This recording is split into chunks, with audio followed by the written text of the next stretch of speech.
morning. Thank you so much for joining us on the Friday edition of the morning show. It's so great to have you join us. I am Coco Lawrence. And I'm Prince Umar.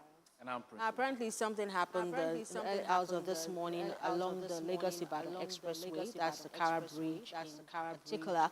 Multiple accidents, and right now that part of the road is jammed. Outbound, leaving Lagos, out of Lagos, there's a heavy traffic. It is so heavy. I'm beginning to wonder, how people will get to their offices this morning or get to their business locations, or those even traveling out of Lagos. But we do hear that officials are there trying to do the work, so that part is blocked. Outward beggar is also blocked. So if you're moving out, so you have to look for the best routes. That if you're moving out from a place like the Magodo axis, the better you pass your Mole Fistu axis and all of that. But I think the Ogba and Co are free. I think, but somehow there's always these things that it gets to affect. If you're at home and you have to leave early, or call the office and tell them to keep your time. If it's a meeting, you can reschedule or an alternative route, because it's really blocked. I've not seen Lagos that blocked in a while. That's outbound Lagos. It's like a standstill. It's affecting a lot of things right now. Because the officials are there trying to sort that. Even for some people leaving Lagos, that's coming into Lagos, on the bridge, it's also standstill because a lot of cars are now taking one way. Okay, we just wanted to update you on the traffic jam happening on Kara Bridge, which is affecting inward and outward Lagos. But welcome again to the Friday morning show. It promises to be interesting, and we'll just take you through the line of what we'll be talking about today. In the news, Abuja High Court jails 3 men for life over involvement in Orire School, Oyo State abduction. On the front burner today, we'll be revisiting classic epics, story authenticity versus cultural shift.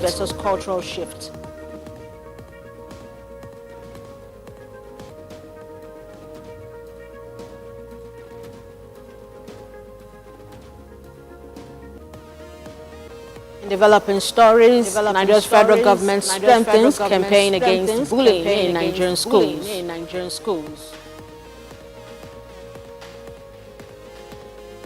And on entertainment news, veteran Nollywood actor Ramsey Noah says discipline, not talent, sustains career longevity. Now, all these and more we'll talk about, so we'll just go on a short break and then take one or two stories in the developing segment. Stay with us.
Stop Flooding Together, an LN247space.com campaign. Don't wait for the water. Flooding rarely announces itself.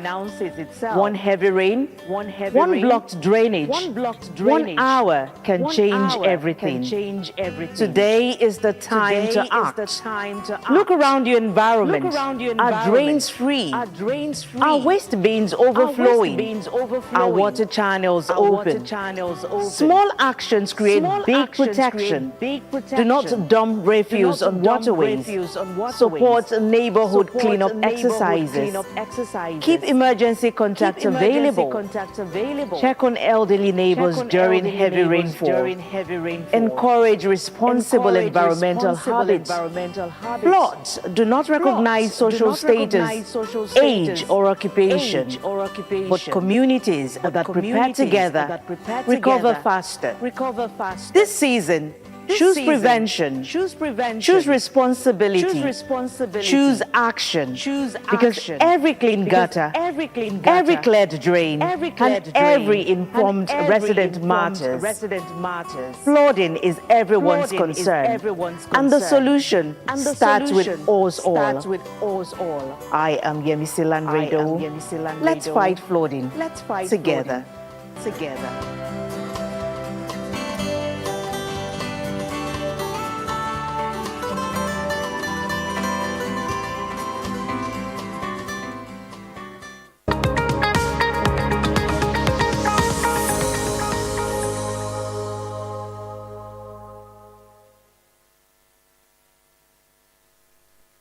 Thanks for staying with us. Welcome to the developing segment. A federal high court in Abuja has sentenced 3 men to life imprisonment for their involvement in the abduction of students and teachers in Orire local government area of Oyo State. The convicts are Abdul Razak Umar, also known as Abu Khalifa or Abu Khalid, Yunusa Musa, and the court issued that their life sentences will begin from the date they were arrested. Life imprisonment for the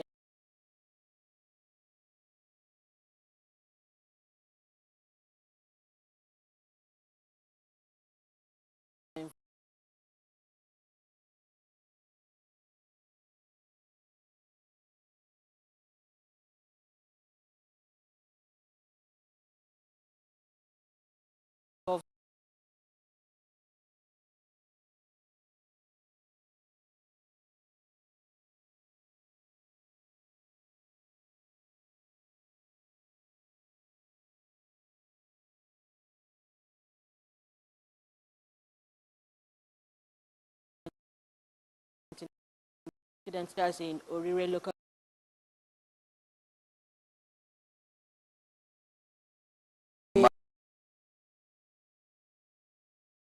Married.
He added that every child deserves to learn in a safe and inclusive environment.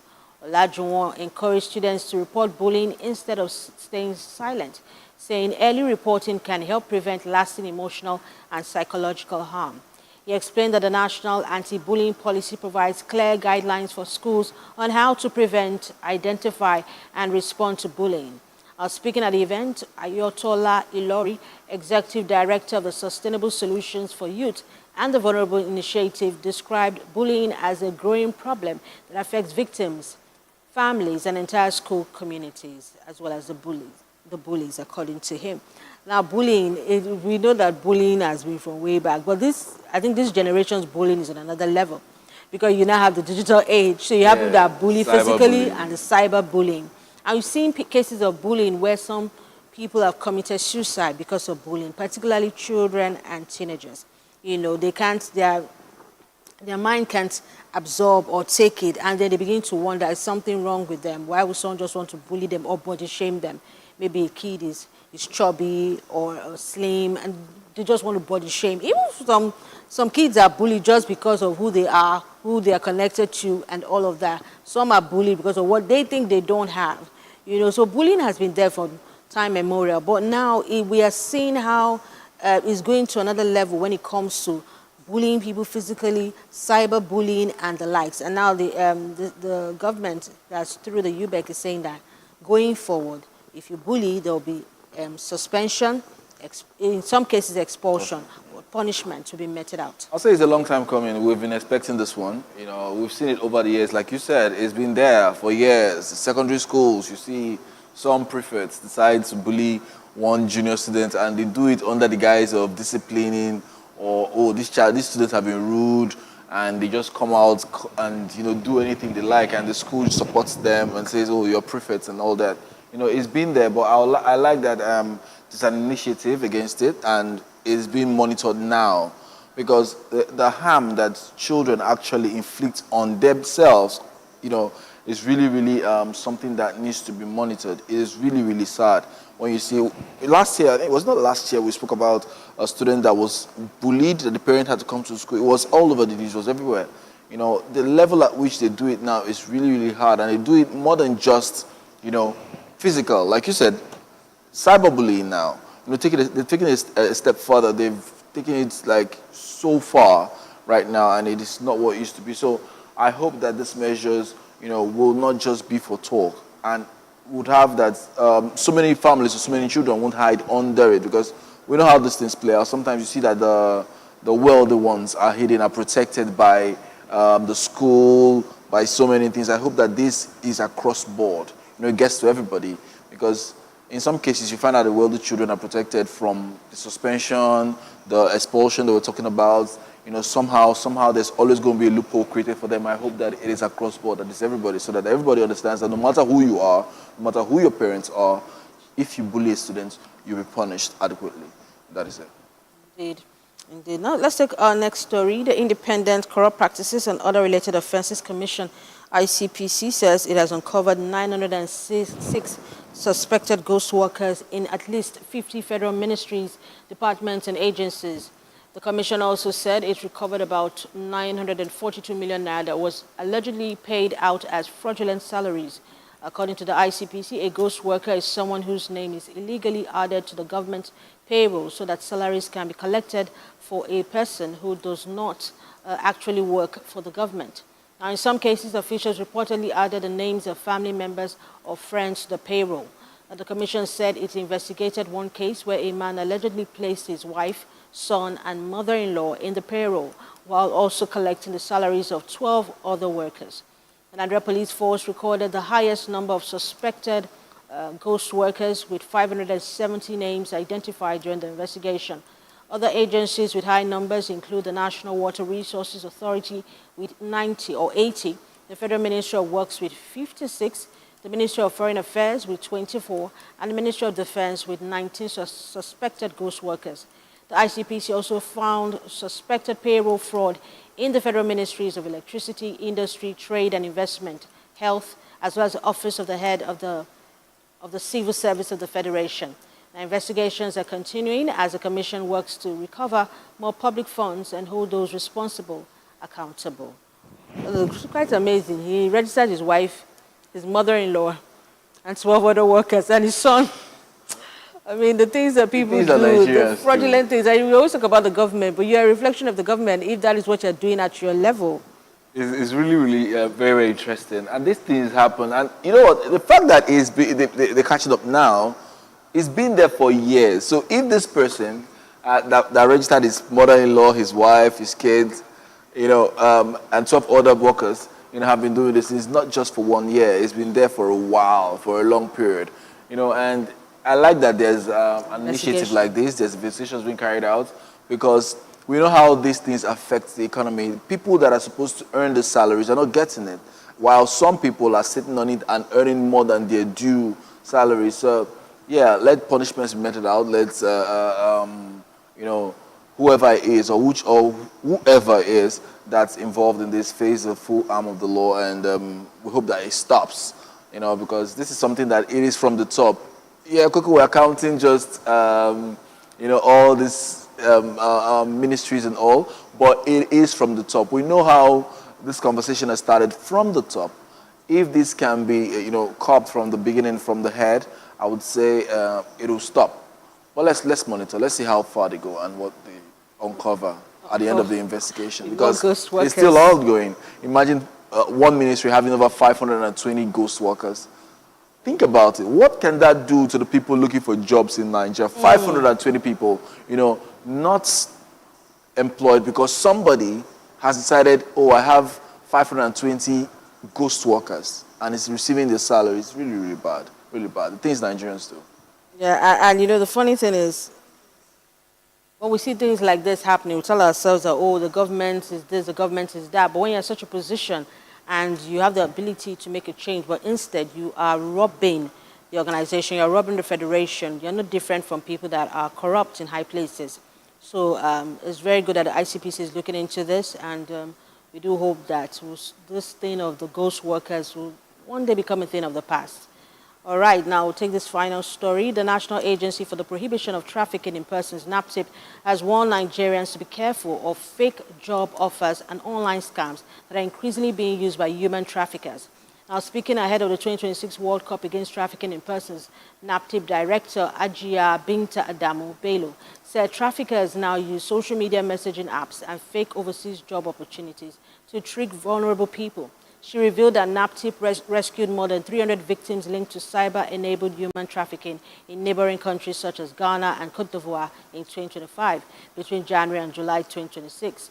The agency also rescued 156 more victims through joint operations with local and international partners. NAPTIP said it has also shut down several suspected scam centers connected to human trafficking and has secured 839 convictions since the agency was established, including 47 convictions in 2026.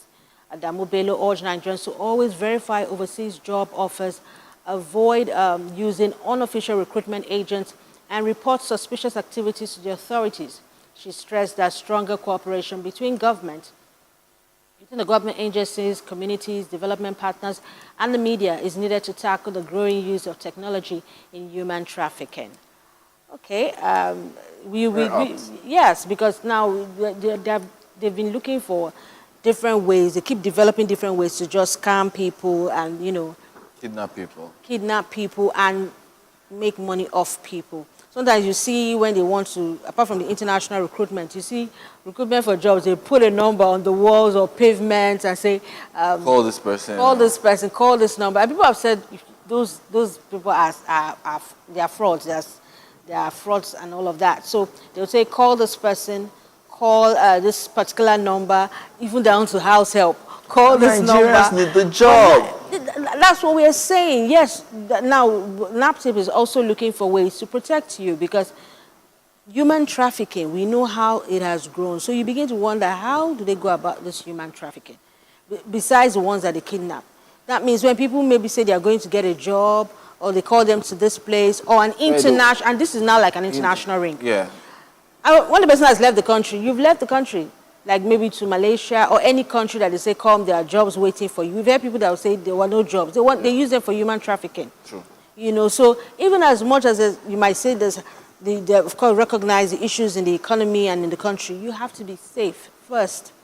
You know, for me, when I look at the agency NAPTIP, I like NAPTIP. How many agencies do we have in Nigeria? But that's on the lighter side. But the thing is this, the best way NAPTIP can help Nigerians, because no matter how much they talk about it, with the way the country is structured right now and the way the economy is right now, Nigerians will continue to fall for the same scam. Let us be factual. You know, even if we talk about it from now till the next day, they will continue to fall for it because everybody needs to get employed to be able to handle the things that they need to handle. You know, and this pool will always be there. Oh, Nigerians will see numbers on the walls. They will go on social media. They will say, oh, there's a job in Cyprus. You know, they will see all this and they will always want to apply. The only way to curb it is to have this authentic job offers put out there for Nigerians to apply. You find out that most times companies need 500 workers, but these things are hidden under agencies and the likes, and the people that need the job would not see. Then you have people at the Home of Affairs somehow outsourcing these jobs to their family members, their friends, and people don't really get the information. So the only way for me, if I was part of the NAPTIP agency, I would say, go to this establishment, tell them that, okay, when you know you have to carry out the recruitment process, find a way to put it out there so that the average Nigerian can see it. Because when they see the authentic ones and they start applying for those jobs and start getting those jobs, they will somehow take their fingers or their hands off the illegal ones. You know, that's the way to help them. Because if we talk about this, we keep talking about, oh, avoid this, avoid that. Tomorrow, they are hungry, they need jobs, they will see those scam and they will still fall for the same thing.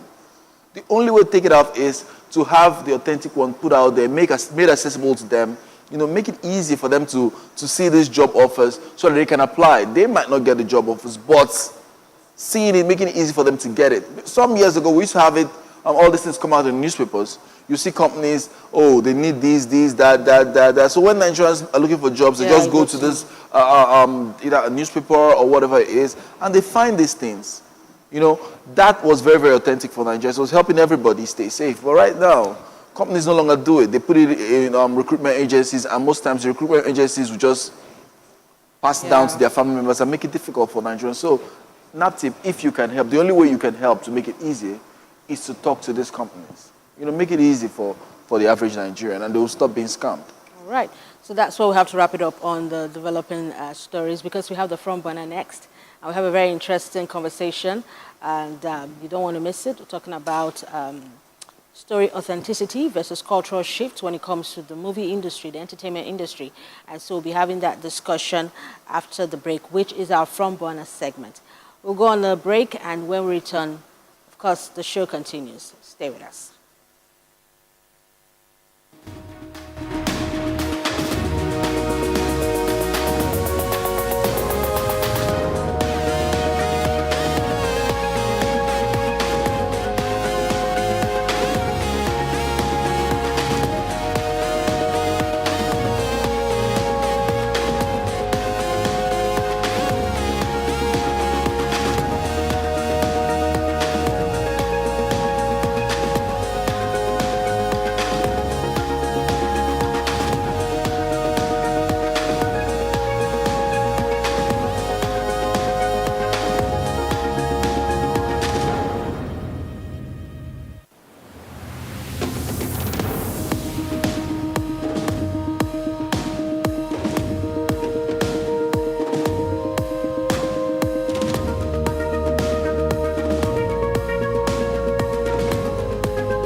Hello and welcome to the Front Burner segment of the show.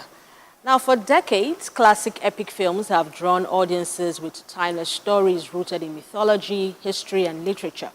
From the Odyssey and the Iliad to Gladiator and Ben-Hur, these films have reflected the values, beliefs, and traditions of the eras that they portrayed.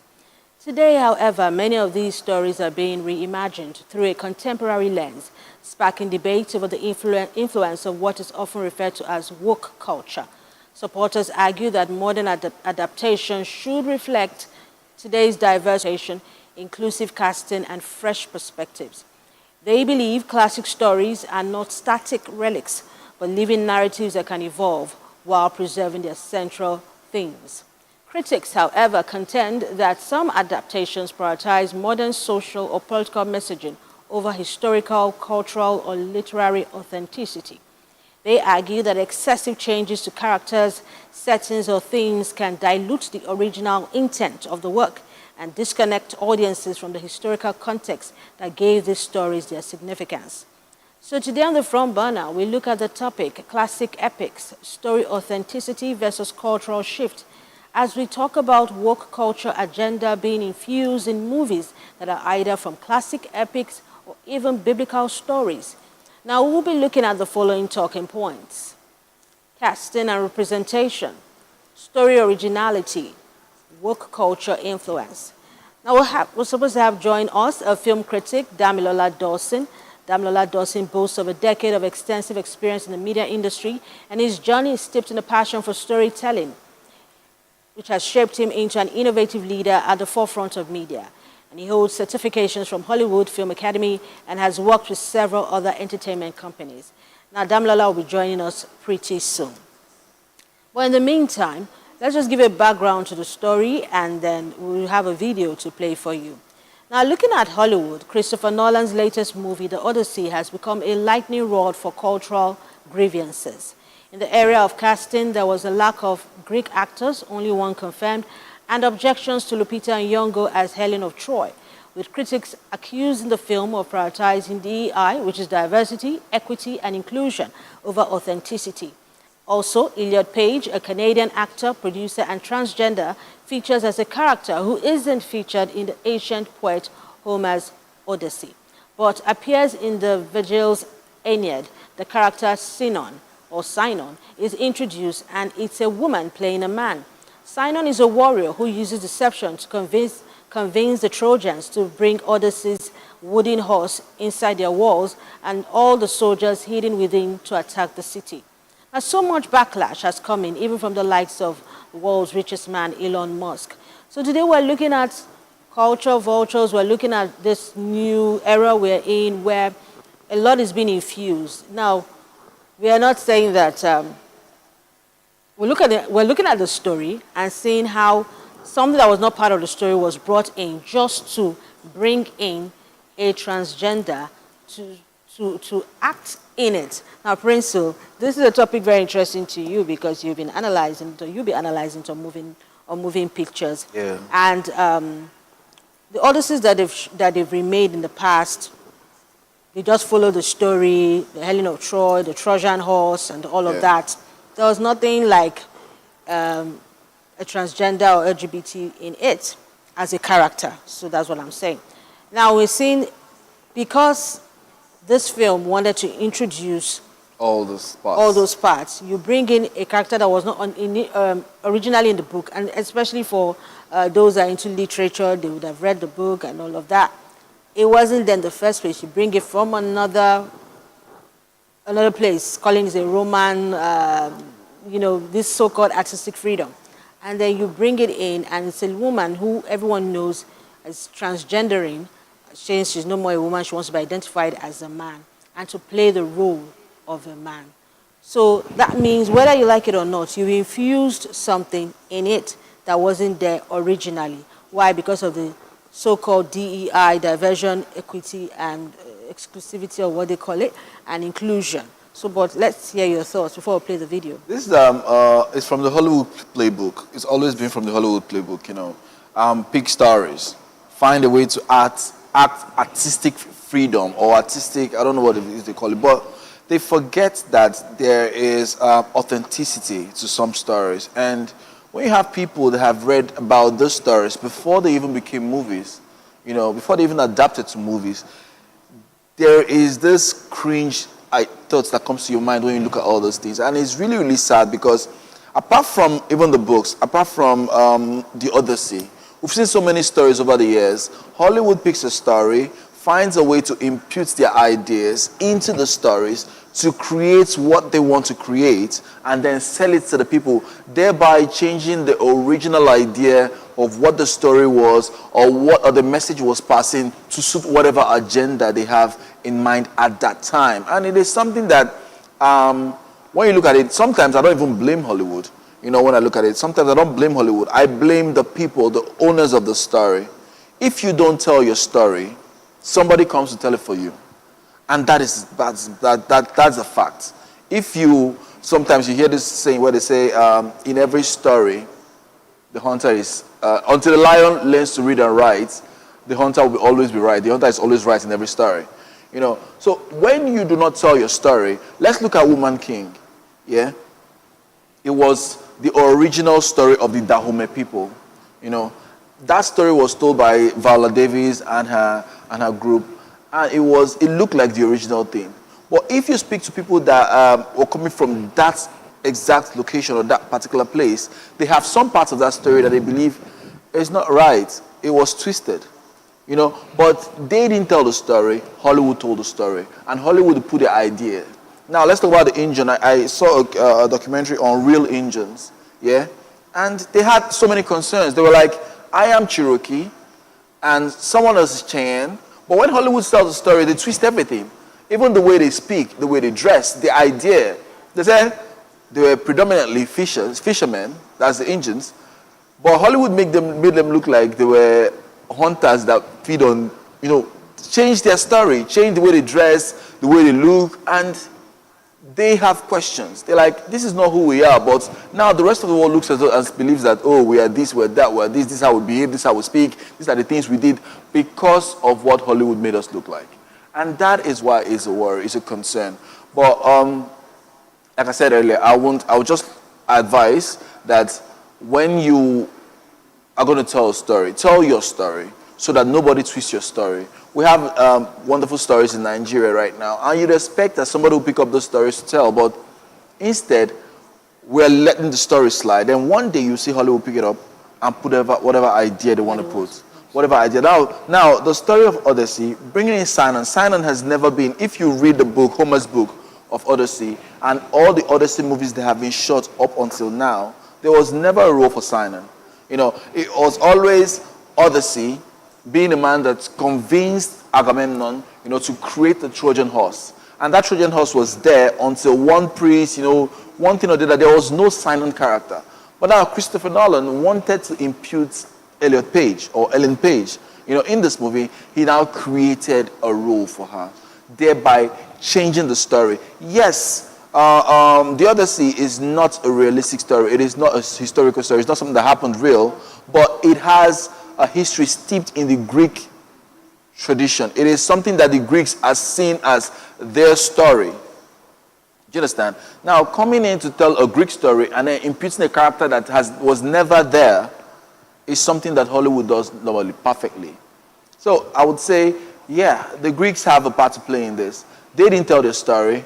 That is why Christopher Nolan is telling the story for them and telling it the best way he knows how to do it. Yes, he has the money. All right, we're going to have this conversation fully. Let's just have the video that you put together, and we'll play that video and we'll come back and continue the conversation. Stay with us.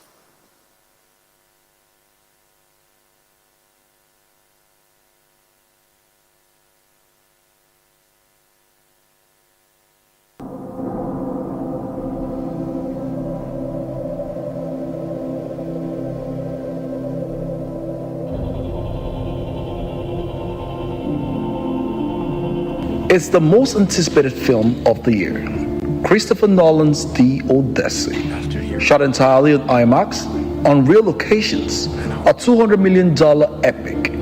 But before the first ticket was even sold, a war broke out. Not over special effects, not over the running time, over who gets to play the characters, and who gets to decide what authentic even means?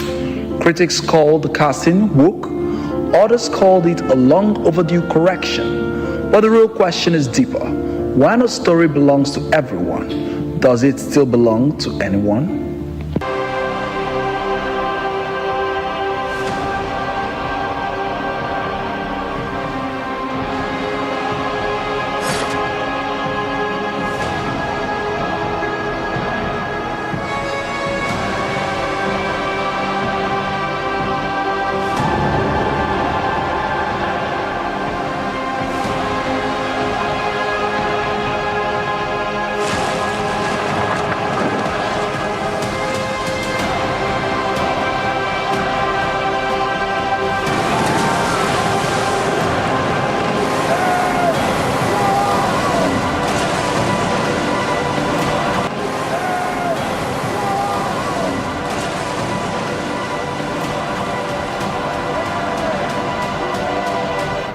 Promise me you will come back.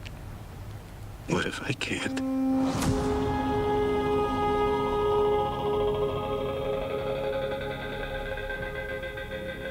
Massive epic film. You filmed all over the world.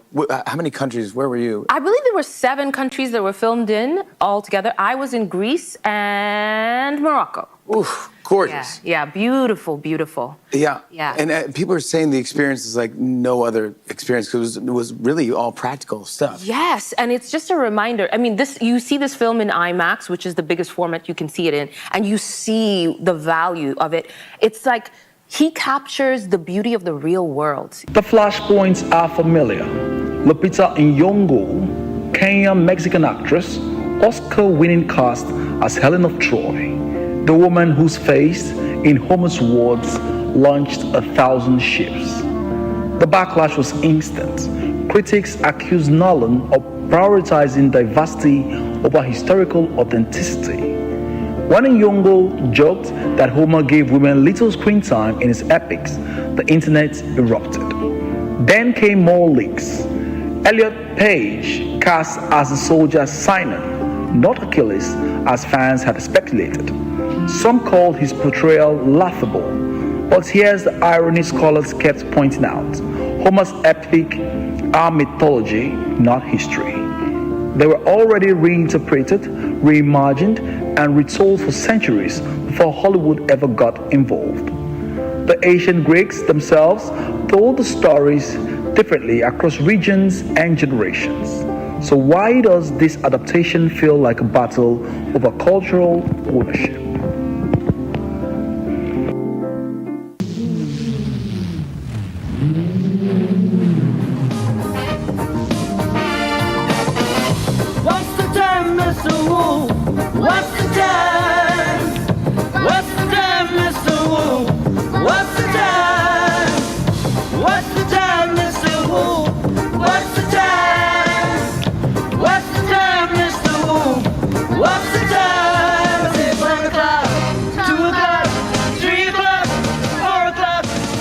This isn't a new fight. Indigenous communities have been fighting for control of their own narratives for decades. They call it story sovereignty, the principle that a community should control its own stories, who tells them and how. In New Zealand, Maori filmmakers had to fight for years to tell their own stories. Early cinema showed romanticized, often inaccurate versions of Maori life made by Pakeha, white New Zealanders. But in 1994, Ones Were Warriors changed everything. Directed by Lee Tamahori, adapted by Riwa Brown, it told a brutal, unflinching story of urban Maori life, and it was made by Maori with Maori advisors for Maori audiences. As producer Robin Scholes explained, everything was carefully consulted on and approved by the community. Then came Will Rider, a global hit about a young Maori girl challenging tradition. But here's the complication. Director Nikki Caro was Pakeha. She studied Maori language for a year, received the tribe's blessing, and had a Maori advisor on set at all times. Scholars call this a dialogue collaboration, the third space where both cultures could meet. But the question remains, is collaboration enough, or does full sovereignty mean full control? Why doesn't he want me? He's just looking for something that doesn't exist anymore. A new leader. They exist. There's one final test. A test of your spirit. It's become even more than that. He needs a prophet. My name is Pakia Apidana, and I come from a long line of chiefs. But Kuros felt that I'm a girl. You better come have a look.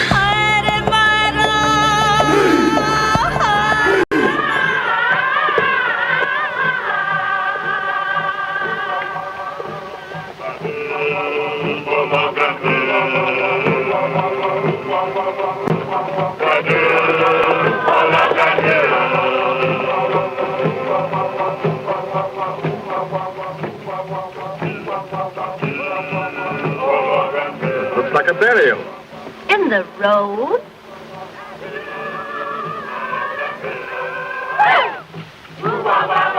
Driver, what is it? It's a funeral themselves. They're afraid of the men who steal dead bodies. So they dig the grave in the middle of the road. Their people pass all of the time.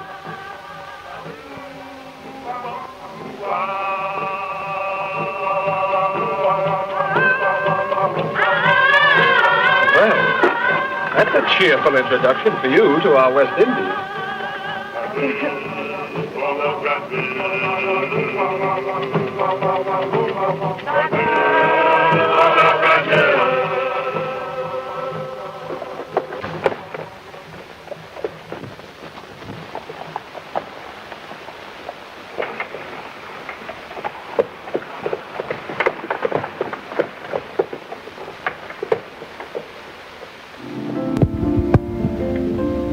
Outsiders just don't borrow stories.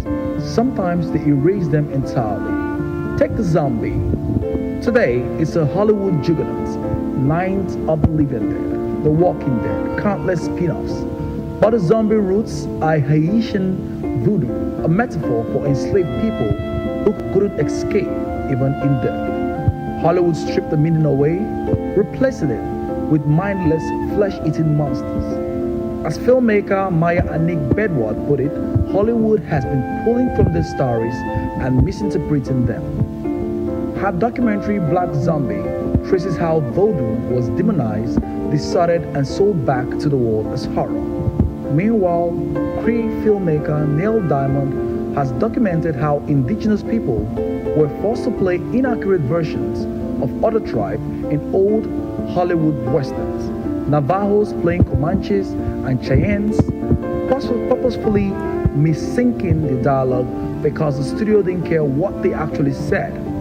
This is the culture vulture playbook, stripping the meaning, keeping the aesthetic, profit of the spectacle, and erase the source community from the process. The truck is out of gas. This pump out here is locked. Is there a key? We can try to get out of here if we can get some gas. Is there a key?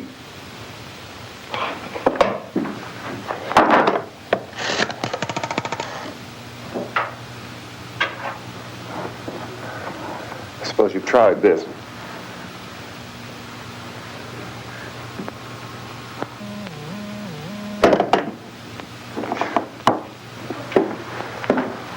Do you live here?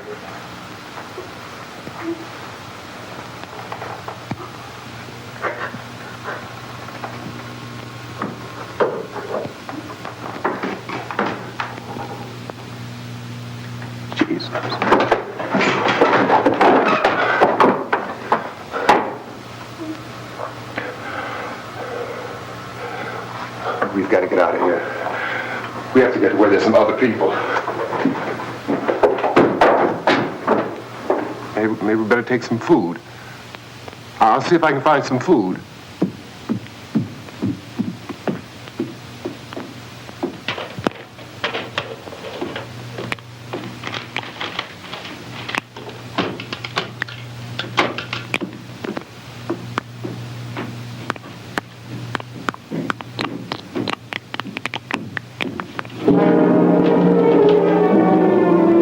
overhaul. Fucking rolled over and squashed me. So where does this leave Christopher Nolan's The Odyssey? For some, it's a betrayal, a missed opportunity to honor Greek culture authentically. For others, it's a valid reinterpretation of a myth that belongs to humanity. But the deeper lesson is this: when a community loses control of its stories, it loses a piece of itself. The Maori model offers a blueprint, contractual safeguards, community approval, and whenever possible, community control. As Cheyenne filmmaker Ben West said when making his documentary, Imagining the Indian, he said, "I wanted this movie to come out of Indian country because it's important for native people to be allowed to tell their own stories." Today we're seeing a real shift. Reservation Dogs, the first US sitcom to have a writer's room entirely of indigenous creators. Black Zombie, finally reclaiming the true history of the undead. And Maori cinema continues to inspire the world. The question isn't whether The Odyssey should have been made, it's whether the next epic will be made with the community it claims to represent or at their expense. Story sovereignty isn't about closing doors, it's about deciding who gets to open them. And that conversation is just beginning. Promise me you will come back. What if I can't?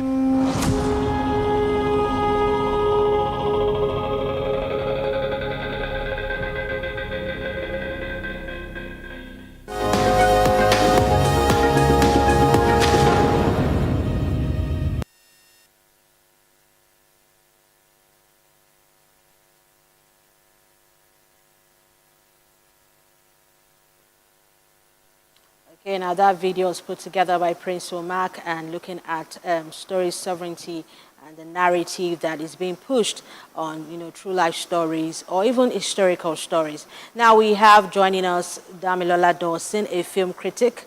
Hello, Damilola. Thank you for joining us on the morning show. Thank you. Good morning. Thank you for having me. Good morning. Finally, you're here with us. Okay, now, initially, we gave a background to the story for the sake of our viewers. And, of course, we're looking at story sovereignty, story authenticity versus cultural shift when it comes to epic movies, when it comes to fictional movies or historical movies, movies on literature, or even true life stories, maybe about a community. Well, let me ask you the first question here. Is there a difference between modernizing a story and fundamentally changing its identity? Like in the case of The Odyssey, we see where Helen of Troy is cast as Lupita Nyong'o, and we also see where Sinon, a character that was not originally in The Odyssey, was brought in, albeit a woman that is a woman acting as a man. So we want to talk about this thing about modernizing a story and changing identity. Yeah, I think what is most important is to understand that film is art, especially when it's not based off true life experiences. Now, I've done my research, and from what I've gathered, the film or the story or the Odyssey is not exactly based on real life experiences. So what it means is whoever gets the film or the director can decide to, twist, or just remake the film how they would rather tell the story. So it is not dependent on what has been done.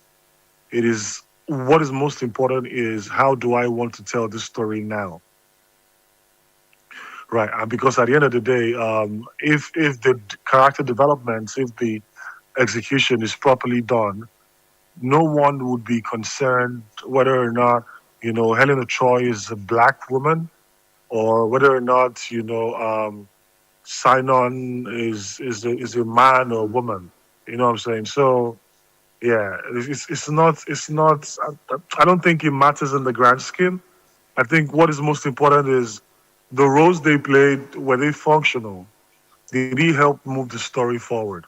Now, it's a different situation if it was a true life story and they're trying to alter what actually happened to fit a certain narrative. Then, for me, it probably would not work because this is not what it was, But But the Odyssey or Odysseus or these guys, it's not. It's a fiction. It's not true. It's not true story.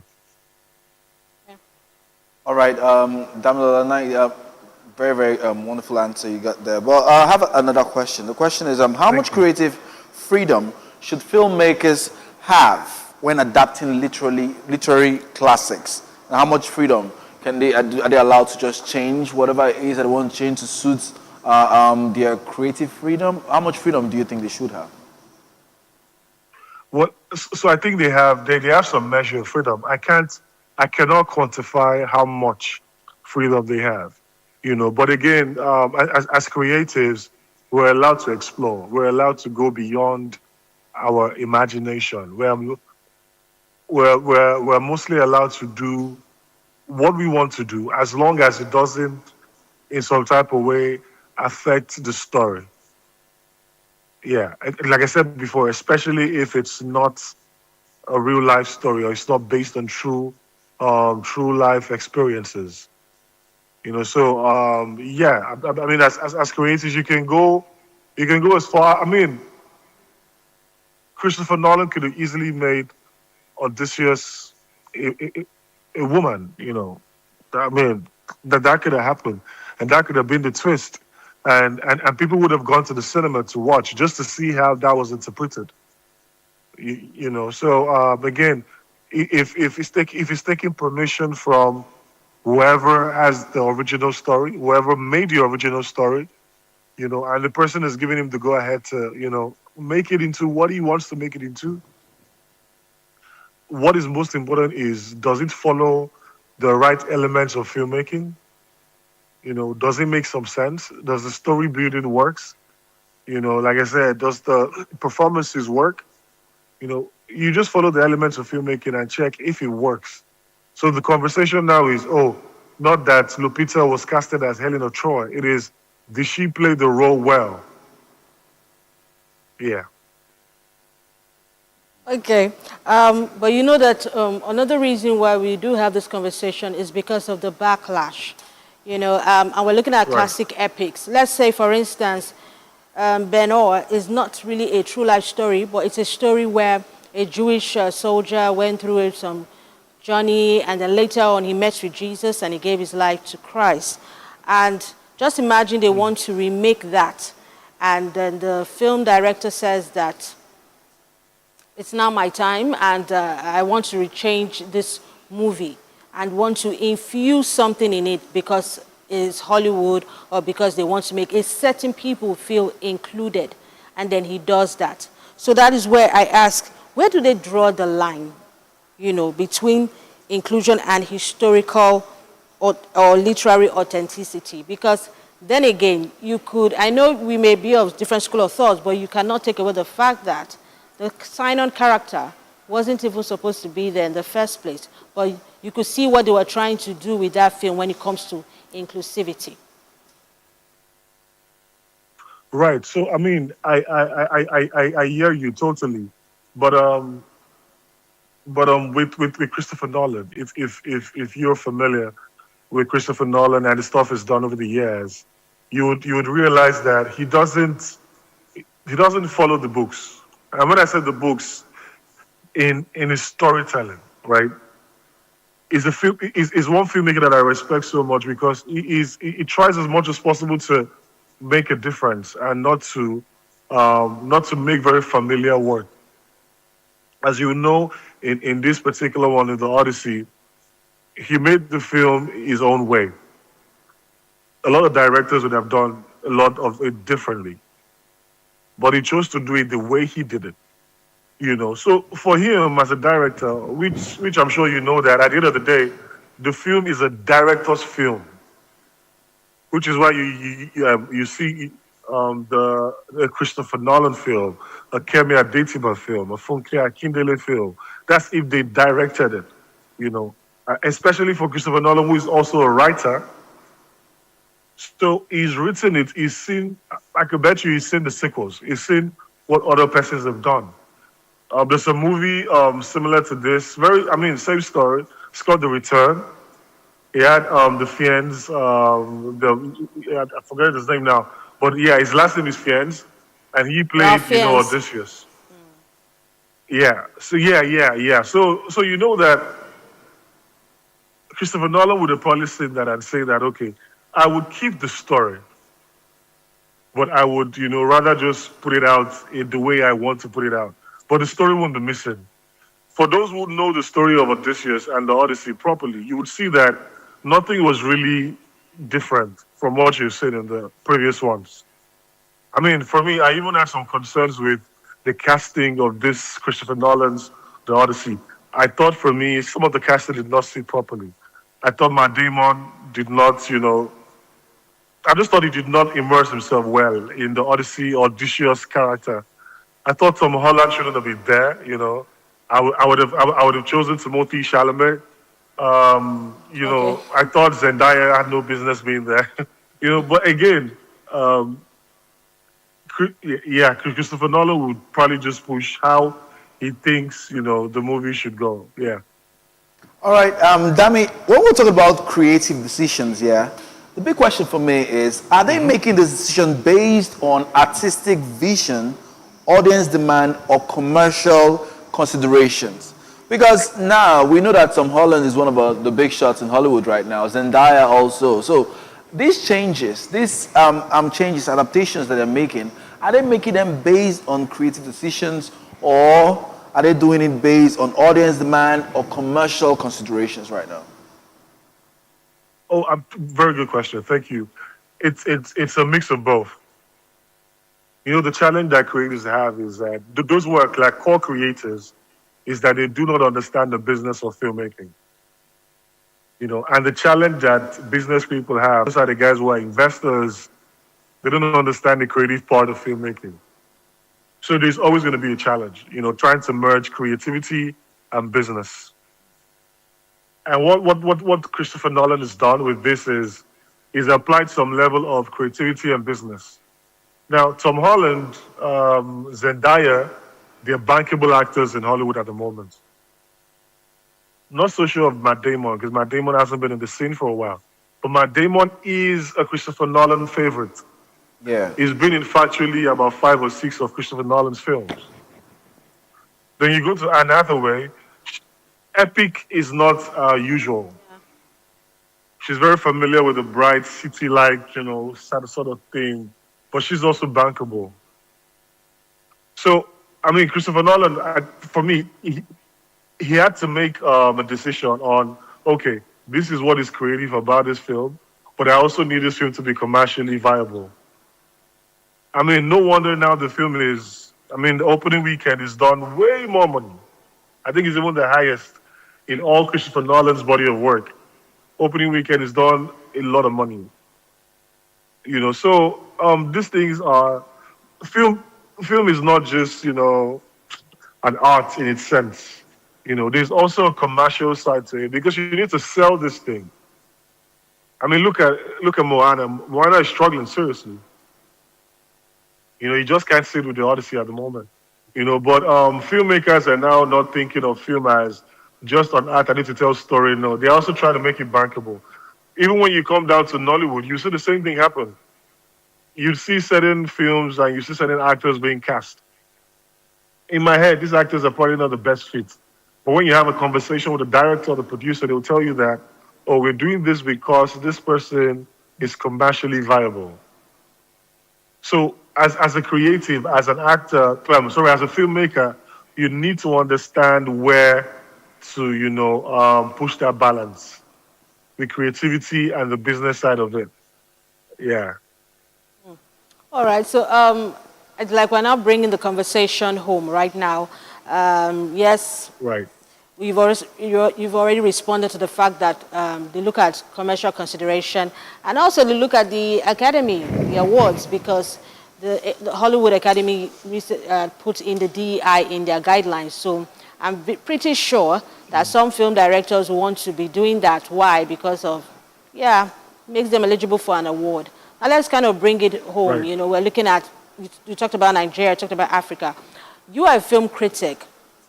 Now just imagine we have a story that is central to us in Nigeria, and then we have someone from Hollywood, things Like, fall apart, things from fall apart, Hollywood, and they want to cast.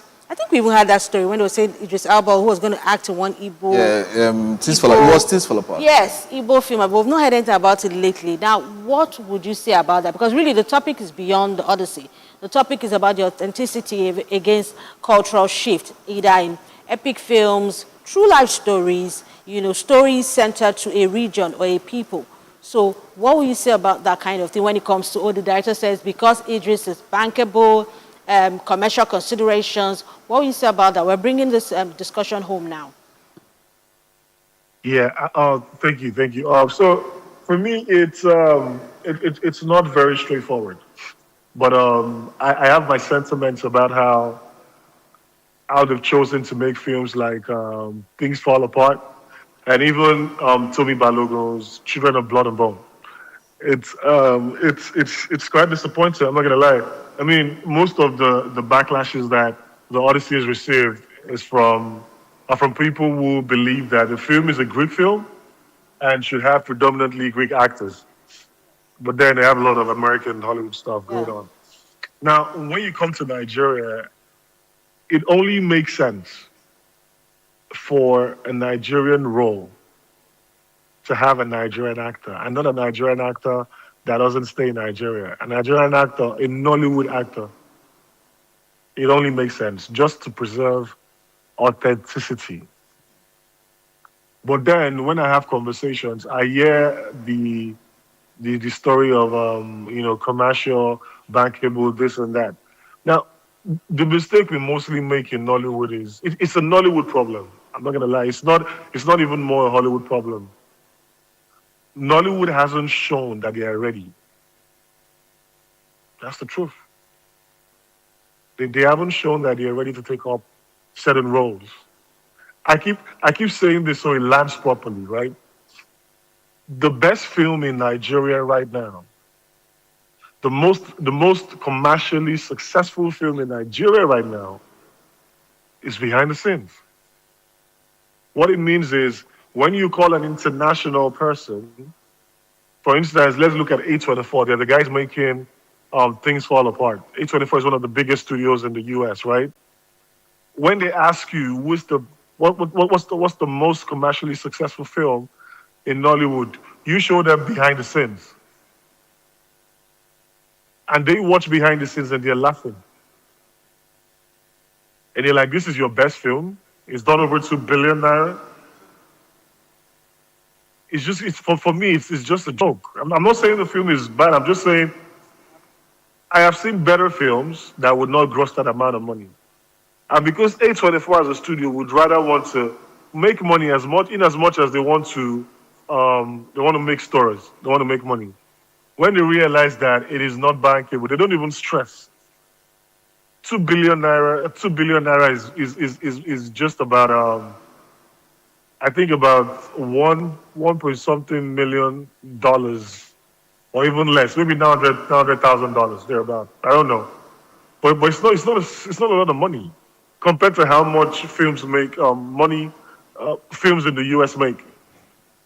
It's very measly. So that is what we parade as, we're doing stuff, we're doing.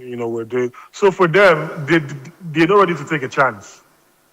The same situation happened with Tomi Balogun and Children of Blood and Bone, which is why Tomi has come to say that I'm not going to be a part of the film. Because she's realized that they've turned the story upside down. So I have read the book, right? I saw the first pictures some days back. I can tell you for free, just by seeing the pictures, it doesn't represent the book in any way. But will they make money from that film? Probably. So yeah, I mean, it's an unfortunate situation, to be honest. If Idris Elba is playing Okonkwo, then I'm really looking forward to seeing him speak Igbo and doing well. But people were saying someone like Stan Inze. No, because is it because it's an American company? Why would you just want to use? He said it's bankable, and the amount of money that will be made if they produce the film with Idris Elba will be more than using a Stan Inze, and that is the reality. I think I also need to add. Yeah, so I think I also need to add this, right? See, they don't care about Nollywood in Hollywood. Like it is not their cup of tea. We're not their cup of tea. And we need to understand that well. I have had conversations with Hollywood actors, and I keep asking the same question, hoping that maybe in one room or so, just the way we talk about Hollywood in Nollywood, someone is talking about Nollywood. They don't care. That's why they will never come to Nigeria to cast a Nigerian. You know, they would rather go for the Nigerians that are there, the David Oyelowo or Chiwetel Ejiofor, you know, the Damson Idris, I mean, these guys are the ones they would go for. Cynthia Erivo, you know, Vaughn. These are the guys they would go for because their justification is they're Nigerians. They're just not Nigerians in Nigeria. Because they don't care about us. So we need to do better. That's what is most important. We need to do better. We need to show that we know this job. And we're not just doing this for the sake of it. The moment we start to do that, they start to watch and they start to respect us. But for now, we're still playing. Okay, I have one last question for you, Dami. Okay. Should you know, when it comes to story sovereignty, should the people that actually own the story have a say in the production of the movie or whatever movie it is? Should they have a say? Should they be in that room? Should they be allowed to make decisions on how the story is told? We're talking about Things Fall Apart now. Now, if Hollywood decides to shoot a Things Fall Apart movie, should Nigeria and Nigerians have a say in how the movie is portrayed? Or should we just leave it to the director based on his artistic freedom and the likes? So, I mean, this is a very, very good question. When a film is, for instance, A24, when A24 got the rights to Things Fall Apart, someone gave them the rights. So what it means is someone from the Chinua Achebe family or someone who had the rights to the book, legal rights to the book, gave them the rights. That person is not looking for any story. The person is looking for money. True. and to be honest with you, that is where it ends for most writers. Except you are not the one writing and you want to make your own film and you want to direct the film. It's a different situation. Now, the good example to answer your question would be Tomi Balogun, The Children of Blood and Bone. Now, Tomi had this book for about 6-7 years. It took her about 6-7 years to get a production company that would give her creative control. What it means is they are saying, this is your book, but we're going to also give you creative control over how the story is being told. But what they did not tell Tomi is that this film is a director's film. At the end of the day, the director is the most important person on the set. That is the person the production studio has conversations with. And if the director tells the production studio, this story cannot work the way it is, we need to redesign the story to fit the audience, to appeal to the audience. That is what the production studio will do. Do you know why? Because they trust the director. The director has done something similar. Now, the person who is directing The Children of Blood and Bone is the same person that directed A Woman King. A Woman King was successful. Now, the director will tell the studios that this script is great, but for it to be better, we need to, scale down, take out some things, add some things. The studio, they don't know anything about the story. They don't know anything about creativity. They want to make money. So they are trusting that this woman who's done A Woman King and is successful with it, if she says that this story needs to, be watered down a bit, that's what we need to do. So they give the director the full power. So even if Tomi was giving creative control, it had like a limit. So yeah, I mean, it is what it is. I would rather writers have access because they understand the story better. But it's unfortunate, the situation is kind of different. It's a director's film at the end of the day. So the director would say, okay, this is what I think works. And because my name will be attached to this film, I'd rather do the film my own way, which is why most writers now are becoming directors. Most directors want to start writing their own stuff. If it's that line, it's better. So I would advise writers, go learn directing, because there's an 80% chance that once your script lands in the hand of any director, that film will not come out the way you've written it. It changed. All right. Thank you so much, Damilola, for this amazing conversation.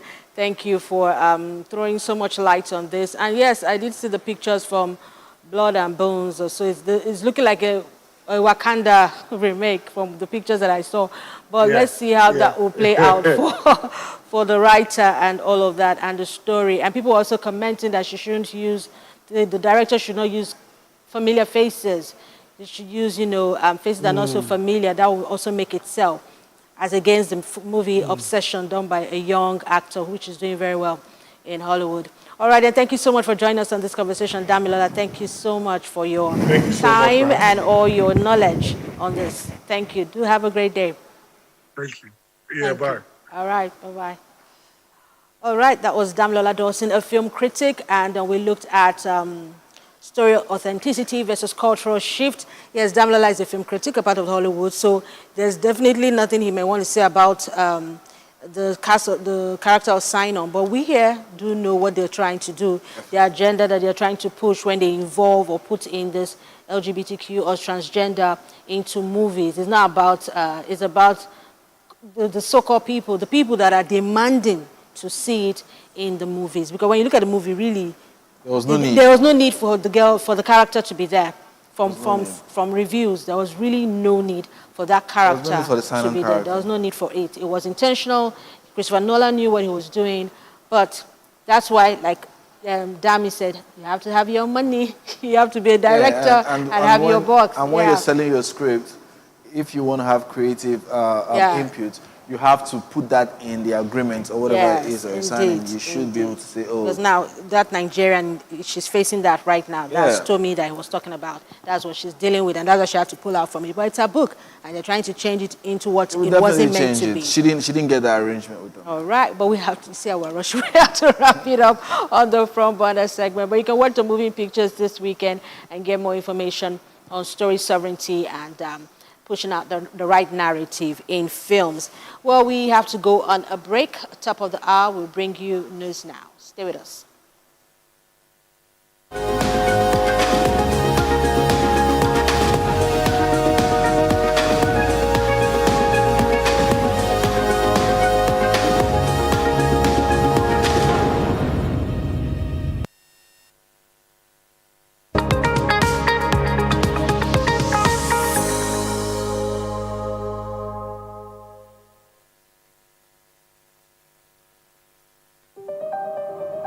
Ellen 24/7 is first of all a news station. Well, we continue with updates from the just concluded governorship in the southeast has raised questions if INEC will be able to conduct elections. With a core team of over 40 correspondents spread across Nigeria. This is the Otedola Bridge, the famous Otedola Bridge. We are not here to beg, but we are here to fight for our rights. And affiliates in Africa, Europe, America, and Asia. Under heavy security here in Lagos, Nigeria. We give you news as it breaks from the perspective you can trust. They told us that they are going to be here from 7 a.m. and they've been here since morning. Ellen 24/7 News, where the story goes, we go.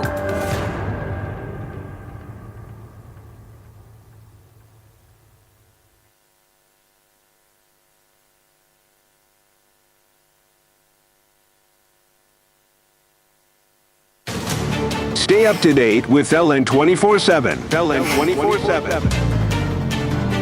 With news, politics, business, sports, and more on Ellen 24/7. Where the story goes, we go.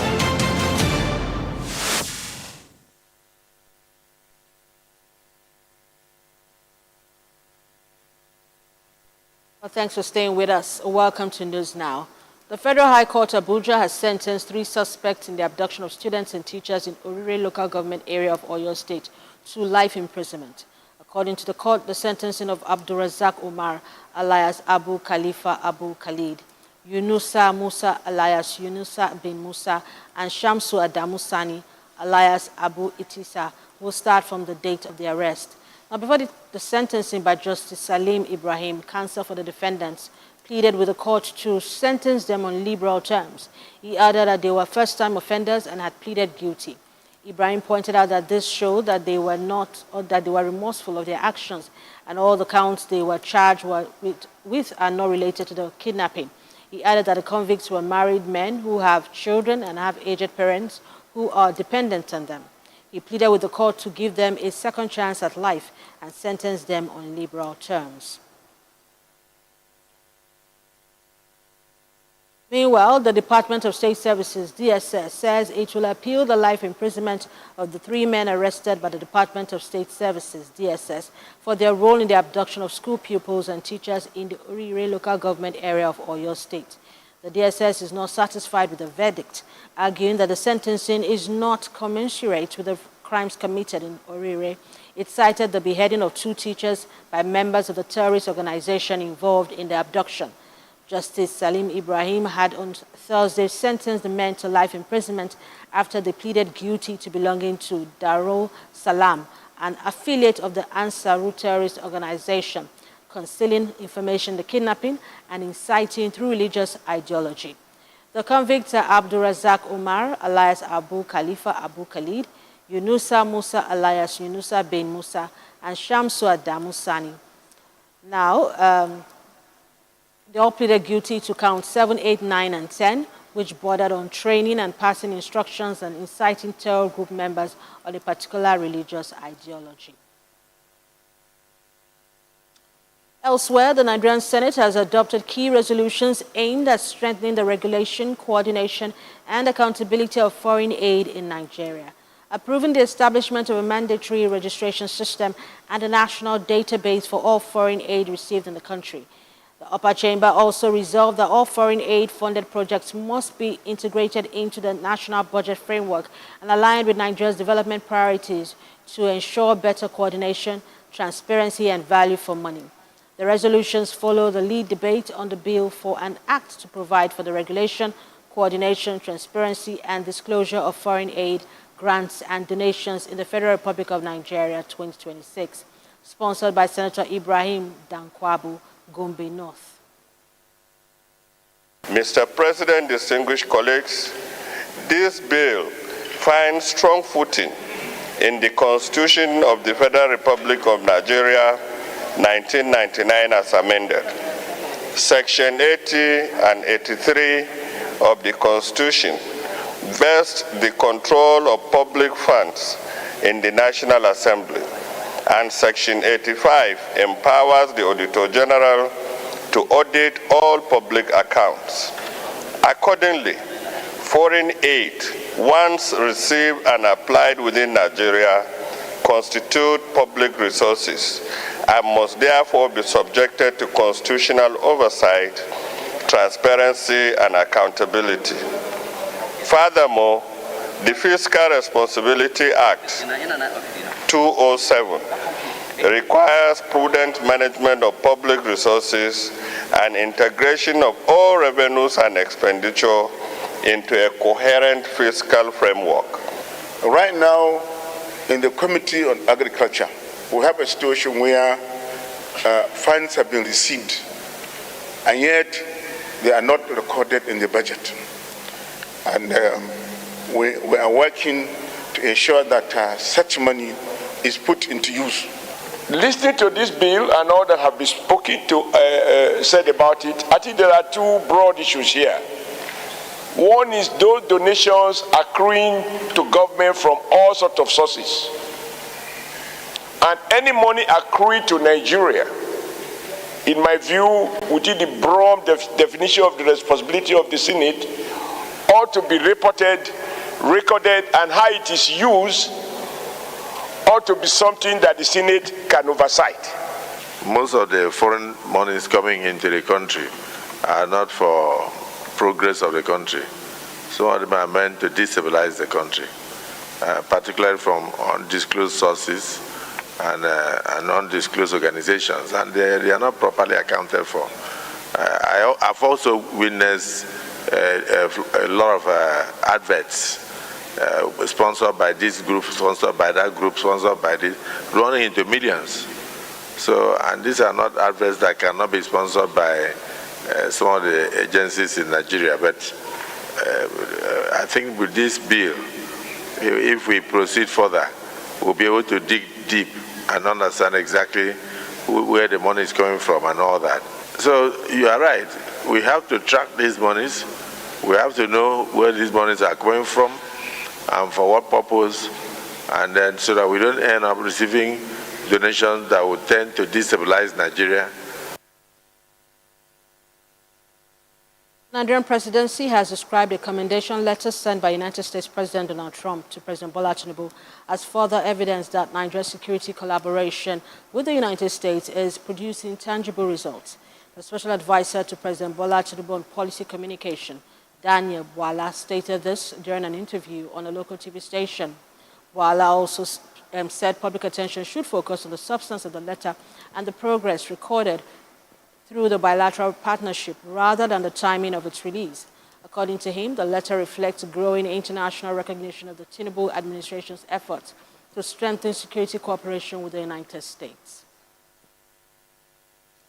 Elsewhere in Africa, Ethiopian police have arrested 17 suspects, including the alleged leader of a multi-million-dollar international human trafficking network, accused of smuggling thousands of migrants from Ethiopia to Saudi Arabia through Djibouti and Yemen. Police allege that the network was responsible for the deaths of 60 migrants, the sexual abuse of numerous women, and the torture of Ethiopian migrants in Yemen, while extorting more than 1 billion Ethiopian birr, which is about $6.1 million, from victims and their families. The suspected ringleader, Mohammed Tahir, also known as Wadi, and the other suspects have not yet appeared in court or publicly responded to the allegations. According to police, the syndicate transported more than 40,000 Ethiopians and operated detention centers in war-torn Yemen, where migrants were allegedly tortured and filmed to force their relatives in Ethiopia to pay ransom. Police spokesperson Jalan Abdi said the suspects were arrested during a 15-day operation carried out in Addis Ababa and the eastern city of Harar. Investigators have submitted a case to the Ministry of Justice, supported by witness statements from Saudi Arabia and Ethiopia, as well as documentary evidence. Now moving on, in business. One of Ghana's major gold mining, that is operations, is changing hands after South Africa-based AngloGold Ashanti reached a $66.5 million transition agreement with Australian mining services company Perenti, paving the way for the gold producer to take over mining operations at its Iduaprem mine. AngloGold Ashanti will take over mining operations at the Iduaprem gold mine in Ghana from Australian company Perenti. Perenti's subsidiary AMS will continue surface mining and support services at Iduaprem for about 6 months before handover as part of the deal. The AngloGold Ashanti will purchase much of the AMS-owned mining equipment at the site. The transition ends an 8-year partnership between AngloGold Ashanti and AMS at the Iduaprem mine. On the foreign scene, heavy rains that have battered much of Chile have left 13 people dead and 7 others missing, while thousands have been displaced as widespread flooding, road closures, and damage to homes continue to affect the country's central and southern regions. The head of Chile's SENAPRED Emergency Office, Alicia Sebran, warned that waterways, streams, and even as riverbanks had been weakened by several days of rainfall. Now, with the risk of rising water levels going high, particularly in some areas, she said 2,281 people had been displaced, 81 homes destroyed, and 2,761 others severely damaged, while about 8,700 people remained without electricity. Interior Minister Claudio Alvarado said that the government would initiate disciplinary proceedings against electricity distribution companies over delays in restoring power to affected communities. Schools in several municipalities across 4 regions were also closed due to the severe weather, although most of Chile's major copper and lithium mines are located in the country's northern region, which has already escaped the storms. Some mining operations have temporarily scaled back activities because of the adverse weather conditions. Moving on. The UK's new Foreign Minister, Ed Miliband, highlights the importance of reopening the Strait of Hormuz to ease the cost of living crisis, supporting Ukraine against Russian aggression, whilst on the sidelines of the Southeast Asian Summit in Manila. As set out, the mission of the government is to tackle the cost of living crisis. And my role as Foreign Secretary is to contribute to that mission. And there can be no more important issue to tackle than the ongoing conflict in relation to Iran, which is having a direct impact on people back at home in terms of raising the cost of living and impacting both families and businesses. So I'm here working on making sure that we can get the Strait of Hormuz fully open and return to a lasting and enduring ceasefire. I've also been discussing with my counterparts important other issues, including the UK's determination to stand shoulder to shoulder with the people of Ukraine against Russian aggression and to relieve the suffering of the people of Gaza. I proceed from a very important principle, which is that Britain can serve its national interest best by working with others to tackle the problems that the world faces. Moving on to sports news.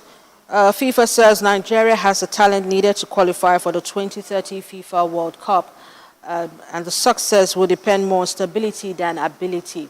Nigeria's prospects, the World Football Governing Body, noted that the Super Eagles reached the round of 16 in 3 of their 6 World Cup appearances, but have missed the last 2 editions. Nigeria also fell short of qualifying for the 2026 tournament after losing to DR Congo in a penalty shootout in the final stage of the African qualifiers.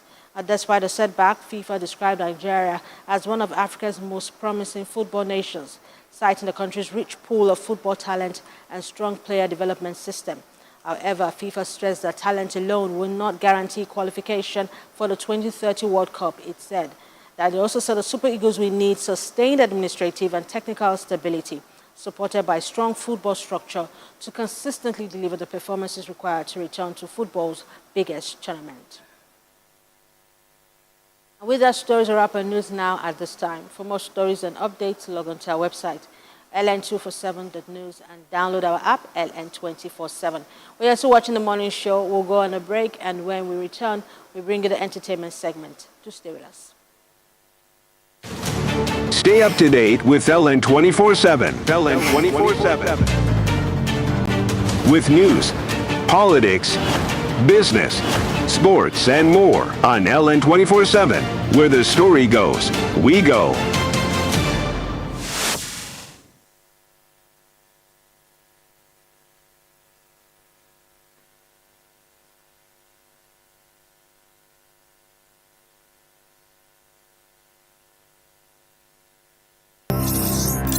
From Lagos to Lome, Port Harcourt to Accra, LN 24/7 delivers your brand across borders, TV, satellite, and online.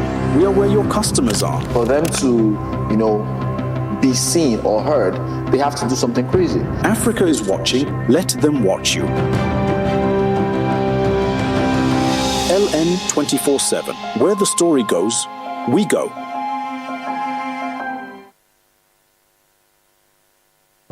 At LN 24/7, we bring the news closer to you. Is failing to protect Christian. And from Nigeria, we go to Kenya, where President William Ruto. It was powerful all over the world. Local and international news. Every hour, every day. And the deal was struck. Here on LN 24/7. The eyes have it. Let's look at the key drivers. LN 24/7. Where the story goes, we go.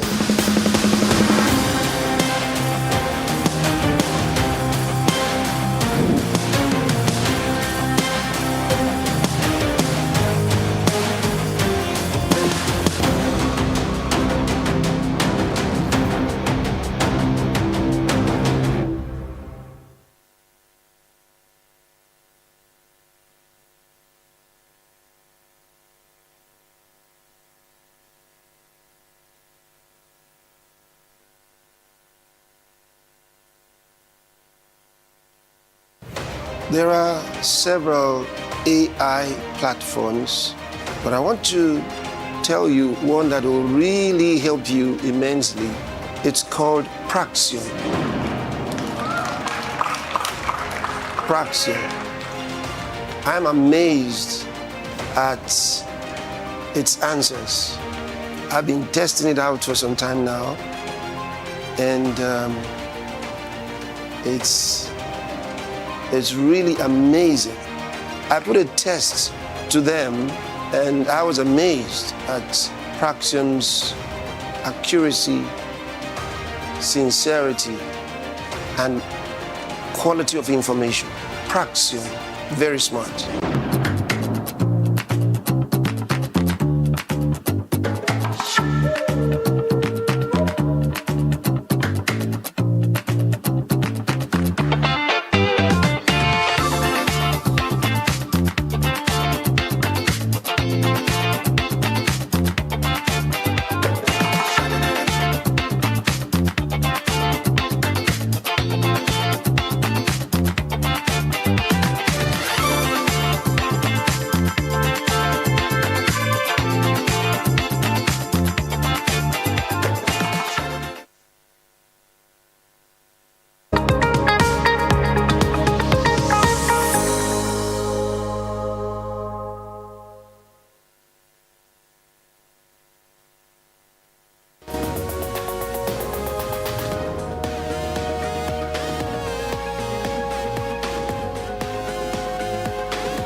All right, thanks for staying with us, and it's time for the entertainment segment.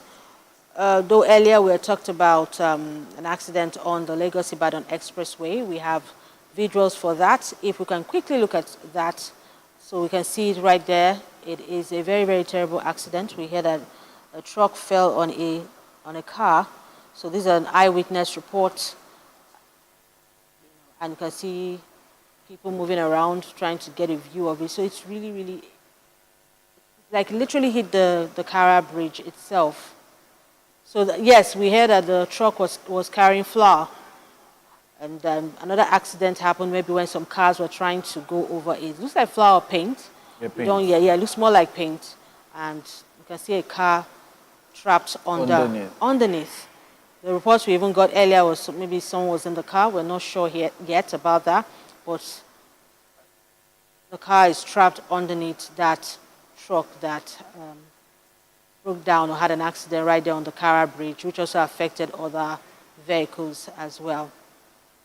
So, but we're not seeing any last mile officials. Okay, we're seeing some officials. I guess they're trying to also resolve it. So the course of the day, we'll try and bring to you more of the visuals, more of what's situation report about that accident that has happened. But like we said, if you can find other routes that you can take to get to where you're going to, just know that there's a traffic jam right now, so you will need to be, wherever you're going to, either a meeting or work, you need to begin to inform your employers or wherever you're going to meet that there is traffic if you're going along that axis, and you can see it.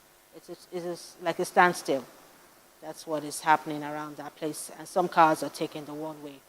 All right, so this is an eyewitness report from the bridge, and we'll be bringing you more information in the course of the day. Just stay tuned to LN 24/7, and we'll be bringing you information as the officials are controlling that traffic and ensuring that there's smooth movement again. All right, let's move on to the entertainment segment quickly. Now, we start the entertainment segment with words of advice from seasoned veteran actor Ramsey Noah, who says that talent alone is insufficient to build a lasting career in the entertainment industry, stressing that discipline and consistency are critical to long-term success. Noah made the remarks in an interview where he reflected on his more than 3 decades in film. The actor, director, and producer said public perception often equates fame with success while ignoring the effort behind it. It says, I've come to know and learn that talent is not enough discipline. It's not enough. Discipline is what actually keeps you consistent with when inspiration fails you. A lot of people assume that success is given, but it's not. They never see the work, the effort, the doubts, and everything behind the scenes. They always think that when you're famous, you're successful already. That's not what it takes. The actor says success is a given, but it can't happen just once. Consistency is what really matters, and for you to be consistent, you need discipline.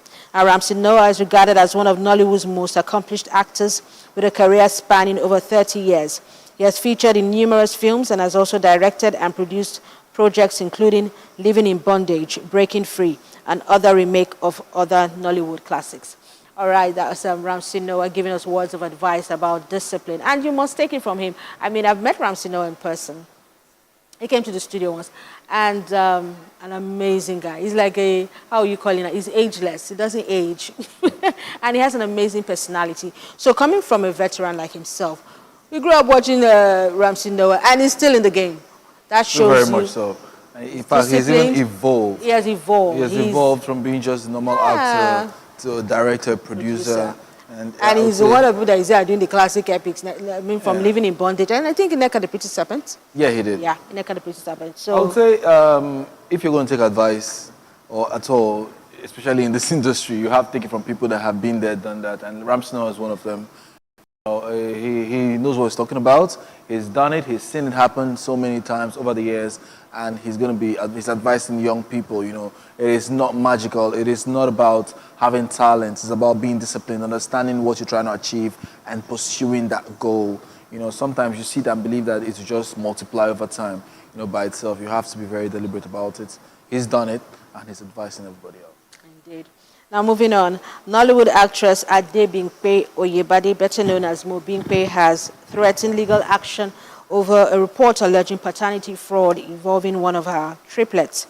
An ex-user at Ayamadia claimed that Mobimpe's husband, actor Lateef Adedimeji, had filed for divorce over the paternity of their newly born triplets after a general hospital rejected his blood donation for one of the babies.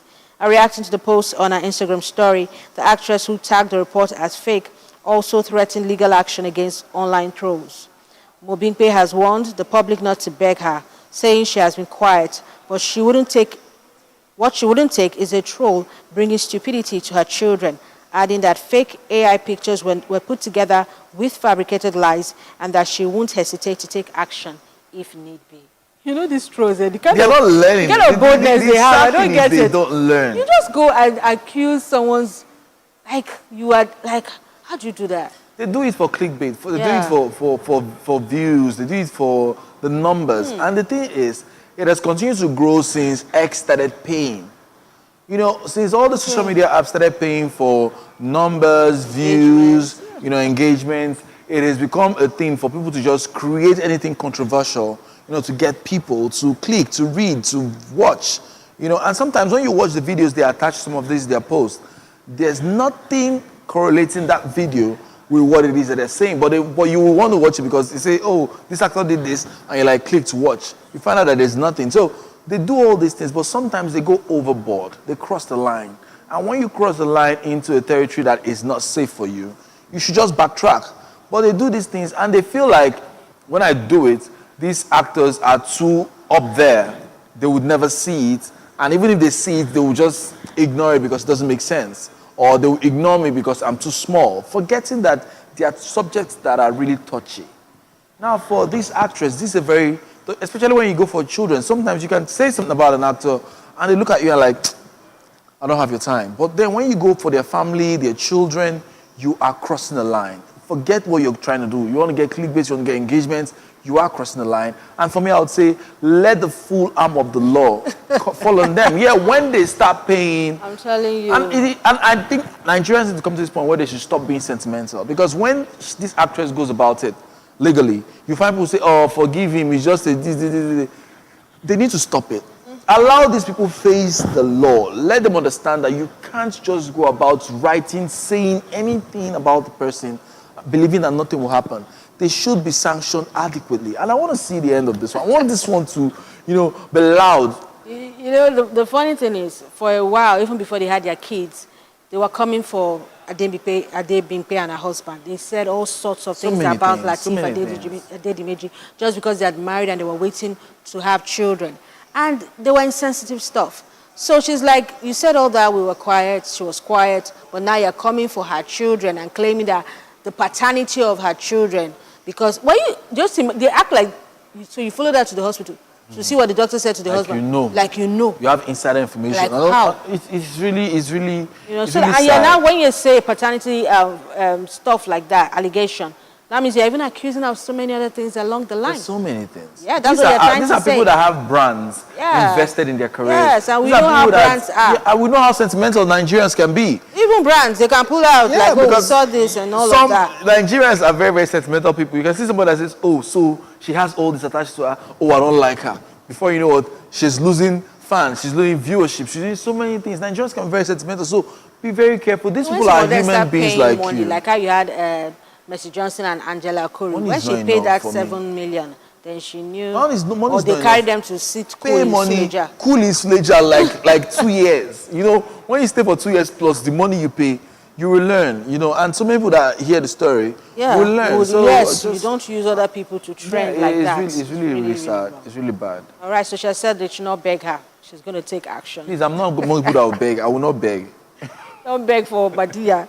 All right, let's move on.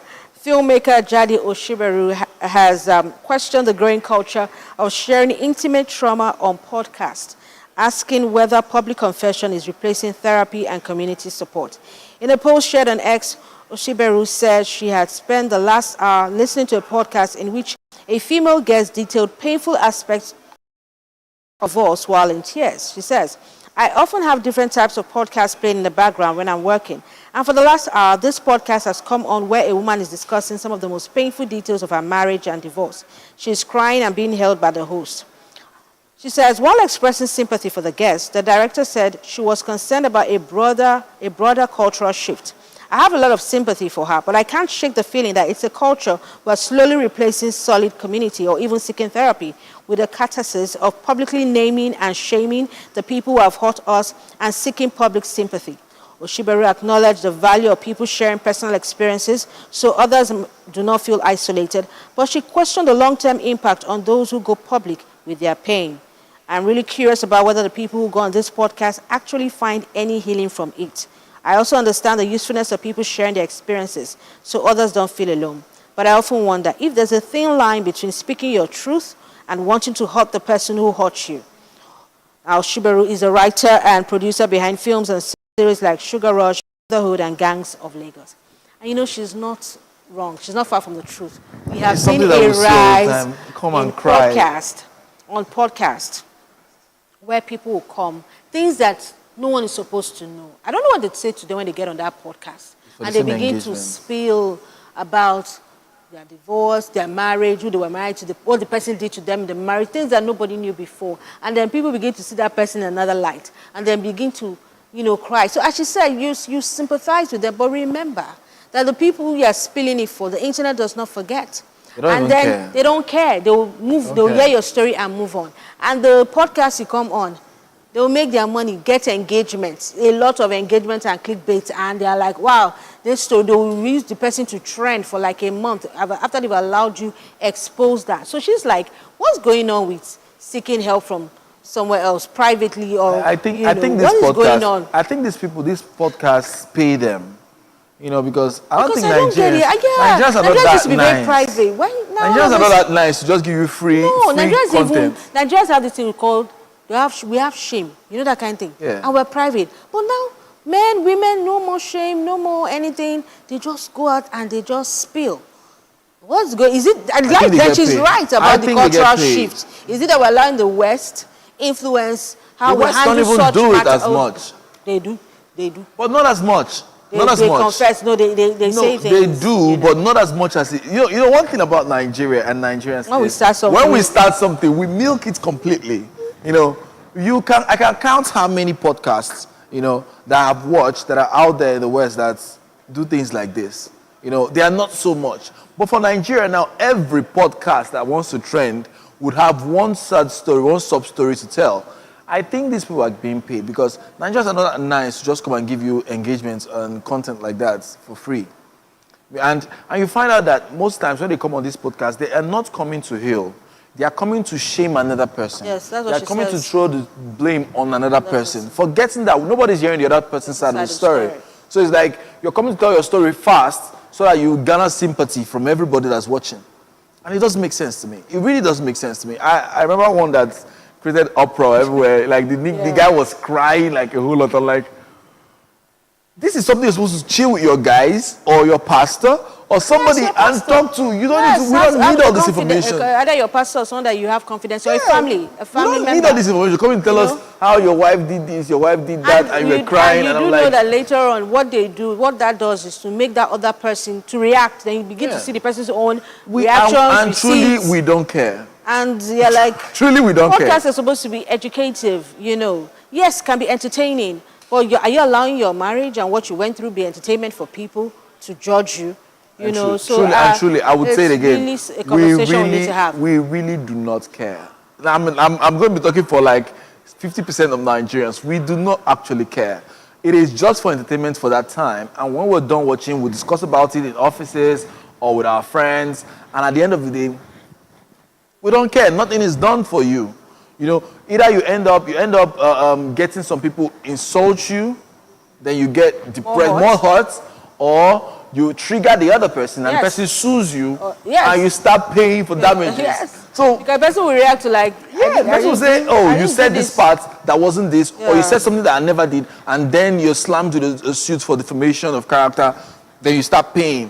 What's the gain? And the podcast itself makes money off you. So that's it. For me, we don't care. So they should learn. They should learn. I think, and I'm happy that it's coming from, you know, a filmmaker, a director like that, because it's something that I'm sure she has been seeing, like, this thing is growing.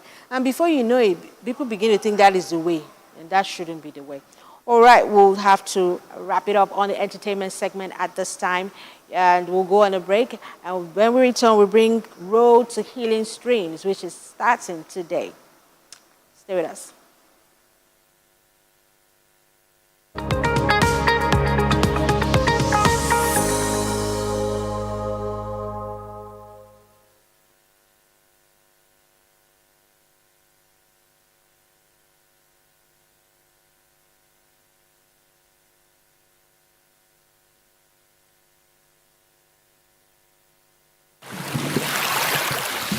On numerous medications intended to control seizures, but instead of helping him, the treatments only seemed to make his condition worse. During these years, he endured repeated seizures, intense chest pain, and severe blackouts that struck without warning. His life became a constant cycle of medical emergencies, hospital visits, and uncertainty. To stabilize him during these crises, doctors repeatedly administered powerful clot-busting injections. Despite all these interventions, his health continued to deteriorate.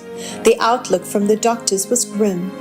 At one point, he was told that he might have only 1 to 3 years to live. Still searching for answers, Roberto consulted different specialists, hoping someone would finally uncover the cause of his condition. Eventually, a hematologist conducted further investigation and discovered the shocking extent of the problem. Roberto had severe blockages in both his heart and his brain. The diagnosis revealed multiple life-threatening conditions. He was suffering from stage 4 heart failure, acute myeloid leukemia, osteoarthritis, lupus, and scleroderma. Over the years, he had come dangerously close to sudden cardiac death several times. His life had become a battle against overwhelming medical odds.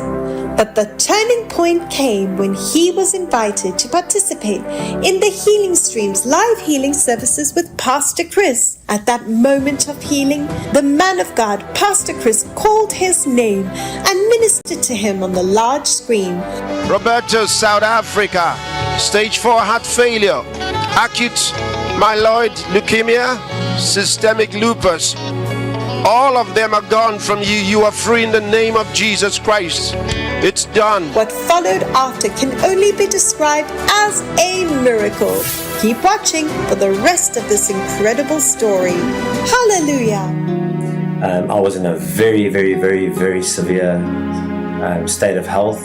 After 17 years of constant, unending, extremely acute and rare conditions that were misdiagnosed for 12 years. They misdiagnosed me and tried to treat me as an epileptic for 12 years after I'd had an initial massive stroke and heart attack at the same time in 2009. I went through about 17 or 18 neurologists, and all of them, all they did was pump me full of very powerful seizure medications, to the point that I went through absolutely every seizure medication on the market, some which I had very serious reactions to, and from there was still no actual understanding or ability to control these seizures, which were very serious. I was having these blackouts, and so it was very, very taken very seriously. I immediately went to a hematologist. I was put in hospital. They did all the tests, and she was shocked at the results. She said to me straight, she says, "I don't understand." She says, "You should be dead." She says, "The results that have come back are extremely conclusive always, and they pinpoint to a very distinct diagnosis." She said, "I've never ever seen results like this. I don't understand what's going on. There's something very serious, but it's not seizures. There is something underlying here that has not been discovered, but it's serious, and it's linked to a whole lot of other things." She says, "I don't understand how one of these clots that have gone through your head and through your heart have not killed you yet." And she immediately made an emergency appointment with a brilliant electrophysiologist that works with the electrical systems of the heart. They operated and inserted a loop recorder into my chest, and it was doing a 24-hour monitoring of my heart, and then it would report every day to the data center. But from there, they quickly rushed me into some more diagnostics, and it was such a rare condition of heart failure of both nodes in the heart, but caused also and aggravated by all of the medication that I've been put under for treating seizures for all of these years, that it actually damaged both the nodes that control my heart.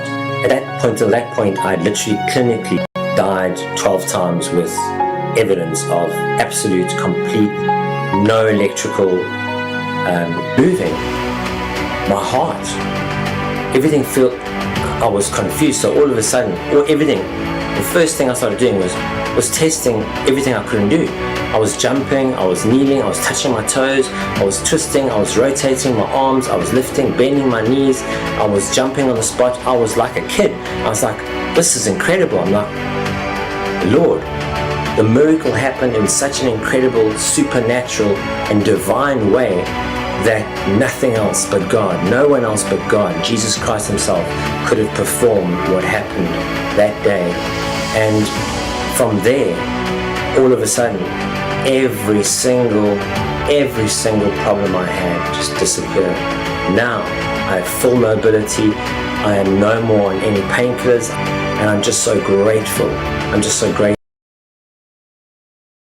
that he is in God and how he's allowing God to use him to help people. I can smile and I can tell people Jesus is the only answer. There is nothing that he cannot do, and he is so incredibly amazing. God loves us, and he wants us well. It doesn't matter where you are, and it doesn't matter what case it is. This is Healing Streams, where anything is possible.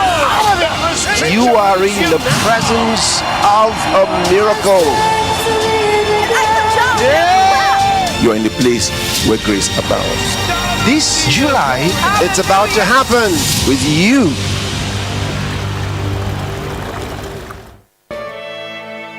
We trust that you have been blessed by today's broadcast. If you are not yet born again, we invite you to make Jesus the Lord of your life by saying this prayer. Mean it with all your heart, and God will hear you.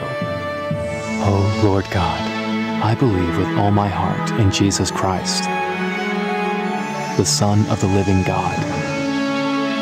I believe God raised him from the dead, and he is alive today. I confess with my mouth, Jesus Christ is the Lord of my life from this day. And by my faith in his name, the name of Jesus,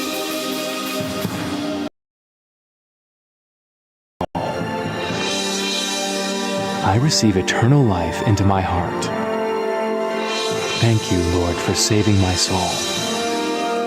Thank you for giving me a new life. I am born again. I am a child of God now. Thank you, Lord. Amen. If you have just said this prayer, congratulations. You are now a child of God. We would like you to send us an email at feedback@enterthehealingschool.org, and we will send you a copy of Now That You Are Born Again, a book by Pastor Chris as you begin your journey in Christ. To receive more information on how you can grow as a Christian, please call us now or visit our website. God bless you.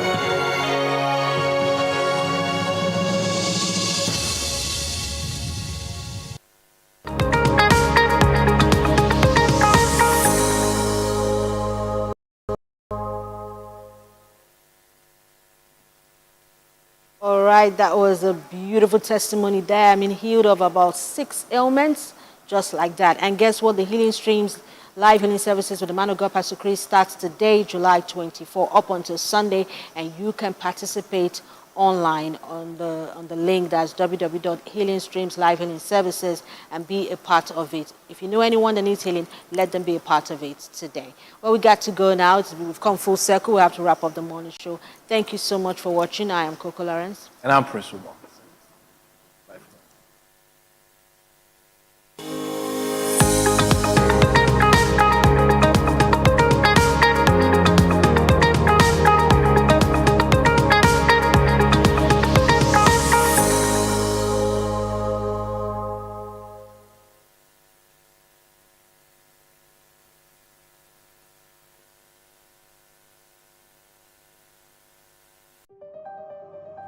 Ellen 24/7 is first of all a news station. Well, we continue with updates from the just concluded governorship in the southeast has raised questions if INEC will be able to conduct elections. With a core team of over 40 correspondents spread across Nigeria. This is the Otedola Bridge, the famous Otedola Bridge. We are not here to beg, but we are here to fight for our rights. And affiliates in Africa, Europe, America, and Asia. Under heavy security here in Lagos, Nigeria. We give you news as it breaks from the perspective you can trust. They told us that they are going to be here from 7 a.m. and they've been here since morning. Ellen 24/7 News, where the story goes, we go.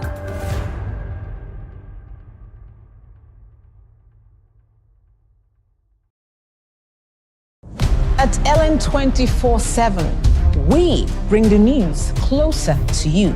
Is failing to protect Christian. And from Nigeria, we go to Kenya, where President William Ruto. It was powerful all over the world. Local and international news. Every hour, every day. And the deal was struck. Here on Ellen 24/7. The eyes have it. Let's look at the key drivers. Ellen 24/7, where the story goes, we go.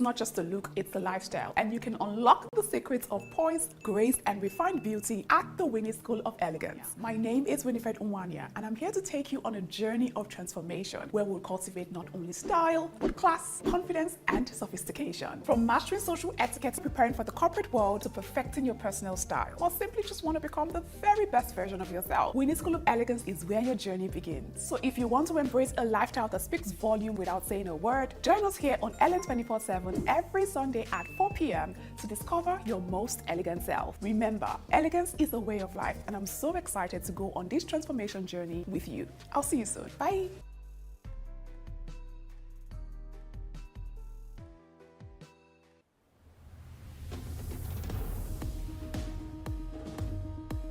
Inspire us with their stories of resilience, their stories of determination and drive, their painful stories as well. And the whole idea of this podcast is just to encourage you, regardless of wherever it is you are on your purpose journey, to keep persevering and keep going. Because we've been listening to very relatable stories from some of the guests who we have listened to in the past. And I'm certain that you have drawn some inspiration and strength from them, because I know that I have drawn a lot of inspiration from some of the guests. And just in case you didn't know, the Living Purposefully podcast is pretty much a podcast where we share strategies, tools, frameworks, and then of course share stories of people who are living in purpose, with the sole aim of encouraging you on your purpose and arming you with the right information that you need to stay strong as you continue on the journey of purpose. And then the podcast, of course, is in season. For this very first season, we're highlighting young people from different walks of lives who are using the resources that they've discovered within and around themselves to make something beautiful out of their lives, and then of course do life purposefully. These young people, their stories are stories of resilience, determination, passion, drive, and some of these young people face deep challenges. Of course, didn't have the upper hand or bigger advantage, but they are not settling for the status quo and are going against all odds to ensure that they make something beautiful out of their lives, using the resources they have readily available and refusing to give or make excuses for themselves. On today's episode, I have yet another young and becoming purposeful woman whose story also inspires me tremendously. She's actually a Winnie School of Excellence community member and an Excellence Elite member as well. I first heard about her story and her desire to be on the set and couch with me today. And I was greatly inspired by what she shared during one of the meetings that we had sometimes earlier in the year. And then I said to myself that I was going to bring her on the couch. I just didn't know how. And now this podcast has given her an opportunity to come on the couch to have a conversation with me. I've been inspired by her story, and I'm sure that you too will be inspired by her story today. Without further ado, let me introduce you to my very beautiful guest for today, Esonhe. Hi, Esonhe. Hi, Miss Winnie. Hi, girl. You're so beautiful. Thank you so much. Guys, you know, the first thing she said to me was, Miss Winnie, I'm very intentional. She actually wore the brand color for the Winnie School of Excellence community. And before we start this conversation, something very remarkable happened before the camera started rolling. And I thought to highlight it and share, because now I'm going to make what happened the basis of the conversation that we're going to have today, right? Okay. So she comes on the couch and then she starts to flip this book, this really big book. And then she starts to flip it, and I'm like, oh, why are you flipping the book? And then she says there's something she wants to show me. Apparently, I think this is a book where she writes her goals, her dreams, her vision, her plans. I'm seeing something called business plan here, and I'm so proud of you. Thank and you. then she turns to this part where she wrote prayer points 2025. And then she brings my article. I was the first passenger. People in the bus were people that they rented to be there so that passengers could come. Would come in. So we left Port Harcourt around 2 p.m. That in the afternoon. Yes, I can never forget. And I remember my interview is on Thursday, right? So this was Wednesday, 2 p.m. Yes. And you had an interview. No, this was Tuesday. Tuesday, 2 p.m. Also, no, okay, yes. You got the email on Tuesday, 11 p.m. Yes, so I left on Wednesday. You left Wednesday, 2 p.m. And no, I left Wednesday 8 a.m.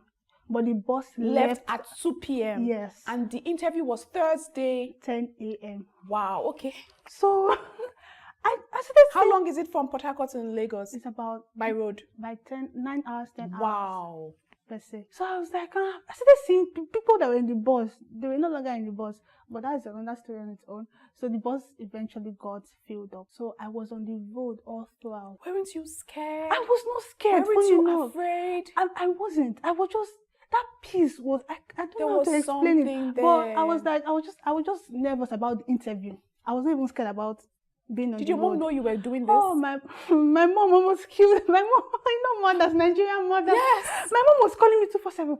Hey, sorry, do you want to kill me? I said, Mommy, I'm fine. Because it takes somebody with grit. Yes, audacity. Audacity is the word. It takes somebody with audacity to leave a state. She doesn't know where she's coming to in Lagos, and she enters and journeys for 10 hours, pursuing something that has not even started pursuing her yet, which is you're a Christian. Yes, I was always praying, and I felt that inner peace.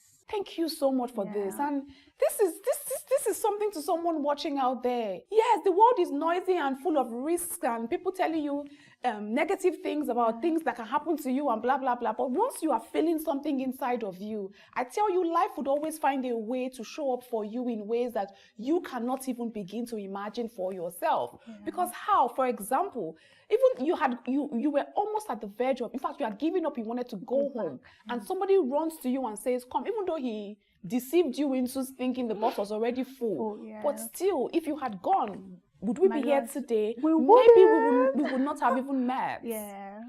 Oh my God. Okay, so continue your story. Okay, so my mom was constantly calling me. My friend's mom also, she was calling me because she was aware I was coming. She was like, she's also a Christian woman. She was like, God is with you. You made up your mind. You are going to get to me safely.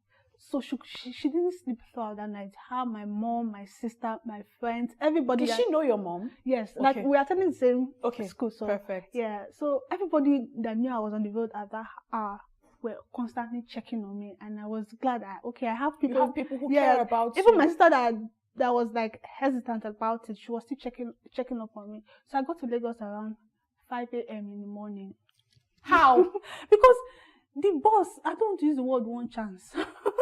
Because the driver was buying fuel, 5K. He stopped at different times. So it got to a point, they said, okay, we've gotten to Shagamu, I don't know that it's dangerous, we have to stop.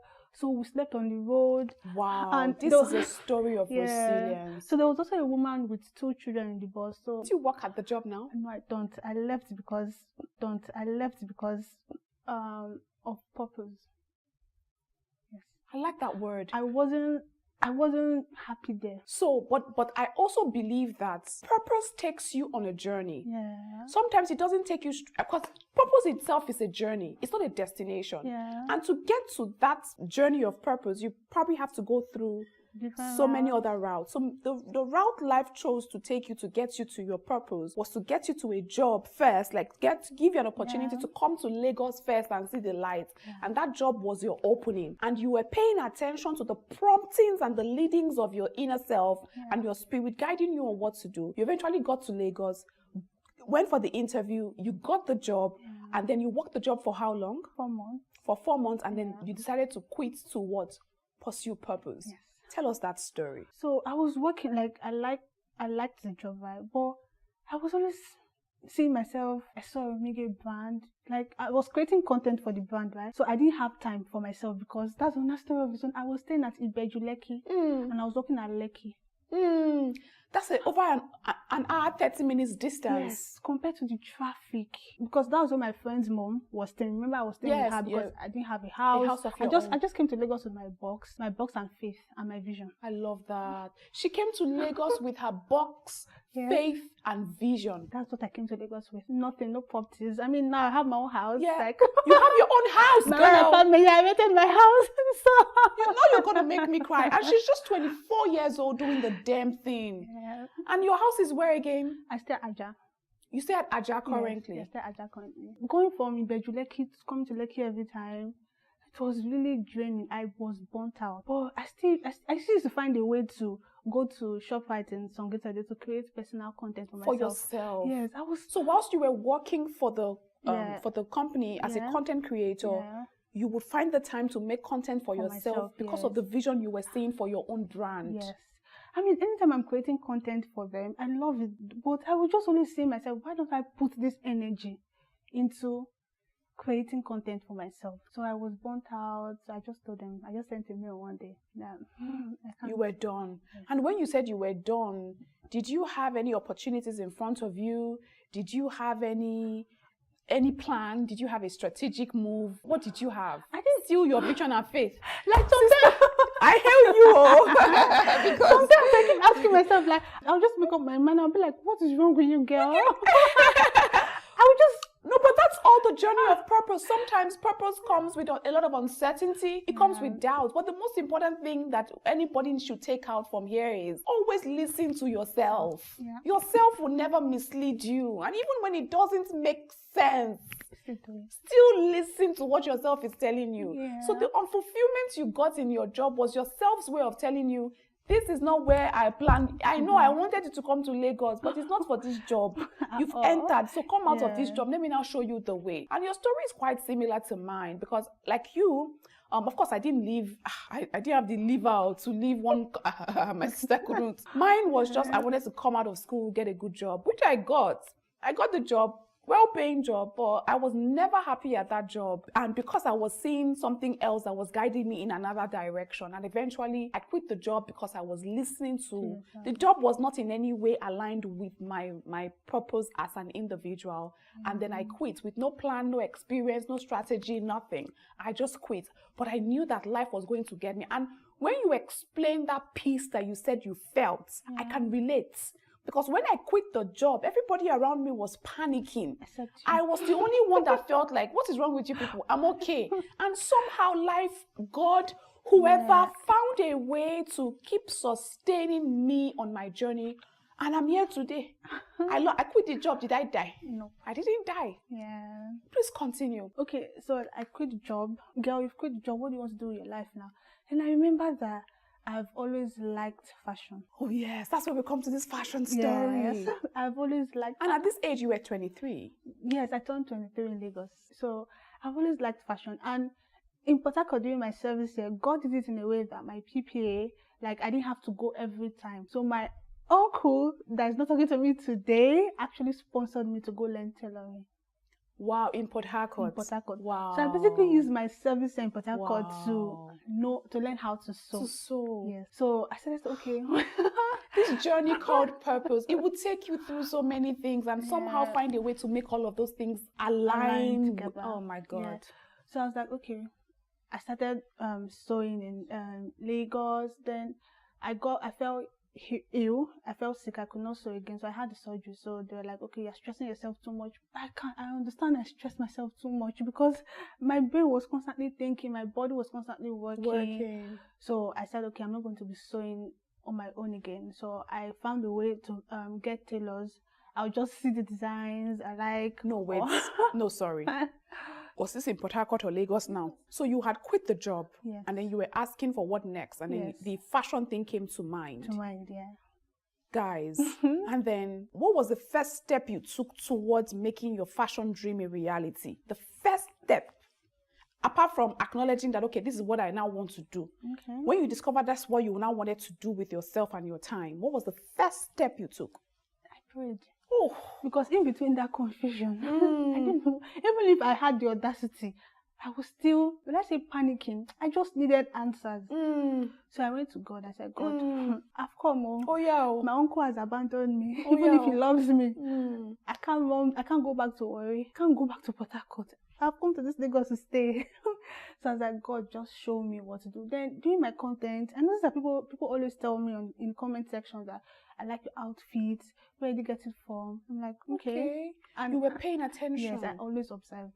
Beautiful. So I was like, okay, this is something I should really go into. I buy designs online and I market it online. And so sorry, let's take it step by step. So you prayed. Yeah. After you were done praying, things started getting clearer and clearer. What was the next step you took after praying?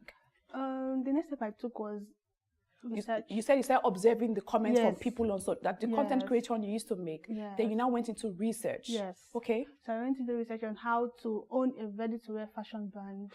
You acquired knowledge. Yes, I acquired knowledge. I saw like people's inputs. You need to go to this particular place. You need to do this. You need to do that. So I'm still in the journey now. I'm still doing that definitely. So that was just basically how my fashion journey started. Yes. Mastering social etiquette, preparing for the corporate world, to perfecting your personal style, or simply just want to become the very best version of yourself. Winnie School of Elegance is where your journey begins. So if you want to embrace a lifestyle that speaks volume without saying a word, join us here on Ellen 24/7 every Sunday at 4 p.m. to discover your most elegant self. Remember, elegance is a way of life, and I'm so excited to go on this transformation journey with you. I'll see you soon. Bye. Definitely, Esonhe is definitely not where she wants to be in life, but she's definitely a woman I will call a woman of purpose. Because like I said, purpose is not a destination. Purpose is a journey that continues. And at 24, you can see the experiences that she has had out of life and how she's making good use of the resources, regardless of how limitless it is. She's making use of the resources she has, paying attention to her intuition, her inner self guiding her, and then of course the inner resources that God has deposited inside of her. She's combining all of these things to make something beautiful out of her life. Now, before the camera started rolling, when I asked Esonhe what her purpose on earth was or is, she said something so beautiful. And that's why we've actually coined this episode From Pain to Purpose. Can you share a little bit or share what that thing is and how you were able to discover your purpose from your pain? So let us know what the purpose is, and then let us now know how you were able to discover that purpose through the pain that you experienced in your younger years. Okay, so basically the purpose is, I've heard from God, you have lots of work to do for the younger generation of women coming, even the older generation of women, because when I hear some of their mindset, I'm like, it needs to be worked on. It needs refinement, people. So I've already established that fact that God wants me to transform a lot of women's life. So, and the pain came from my environment still, having people look down on me, having seen women go through pain, their husbands beating them, women, like, they are so unrefined. You see them, they just speak anyhow. So most of the pain came from my low self-esteem issues and my environment. what I saw, most women there, even till now, they are not confident. So that, and I feel people's pain a lot. So you have I'm compassion. Yes, I have. So when I see them going through this particular thing, and if you check my YouTube channel, because I have a YouTube channel. I have a Okay, YouTube girl. channel. So during my service here, like our CDS days, I had the opportunity to speak to young people. And I noticed that there were mostly young girls there, and they were so eager to learn, to listen to me. Like, I'm like, okay, even my content creation, when I have the ideas just come. I will just shoot it and post it. I didn't post on Instagram because I didn't want people to see me because I was shy. You were not confident yet. Yes, so I was hiding on TikTok. I didn't even know that it was TikTok that was going to bring me out. The TikTok that was just throwing away the content so that nobody will see me. It was a TikTok I have over almost 127,000 followers right now. Yes, right now. Beautiful. So I always notice women in my comment section saying, "Girl, thank you. I've gone through this. I've gone through that." My YouTube channel, they will come and say, "Thank you, my mentor." Like, my mentor. That's purpose in motion. How? I mean, I'm just anything you see on my page, on my content, wherever, YouTube, TikTok, Instagram, I've gone through everything. So it's you now sharing from your pain, yes, and ensuring that other women don't go through the things that you went through. Yes.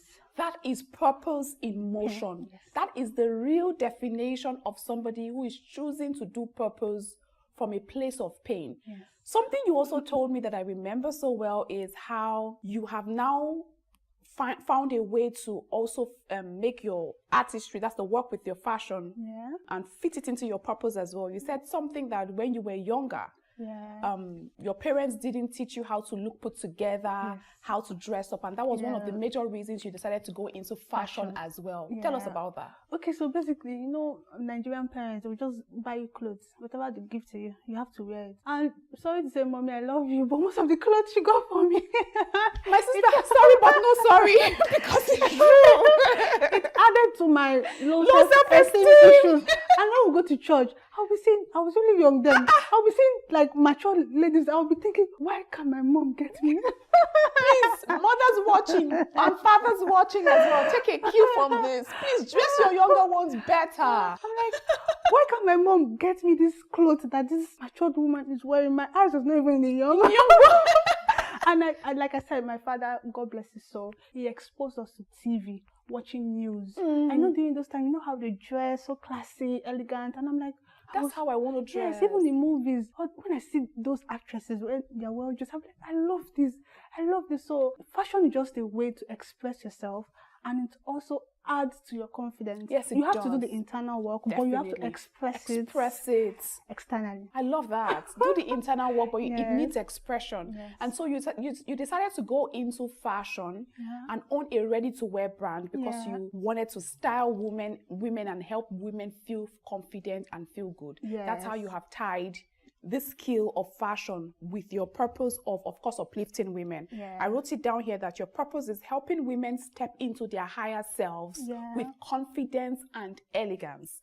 And one way you do that is through fashion. And then, of course, through the content that you create and the outreaches that you do, talking to younger girls and all. You're still pretty young.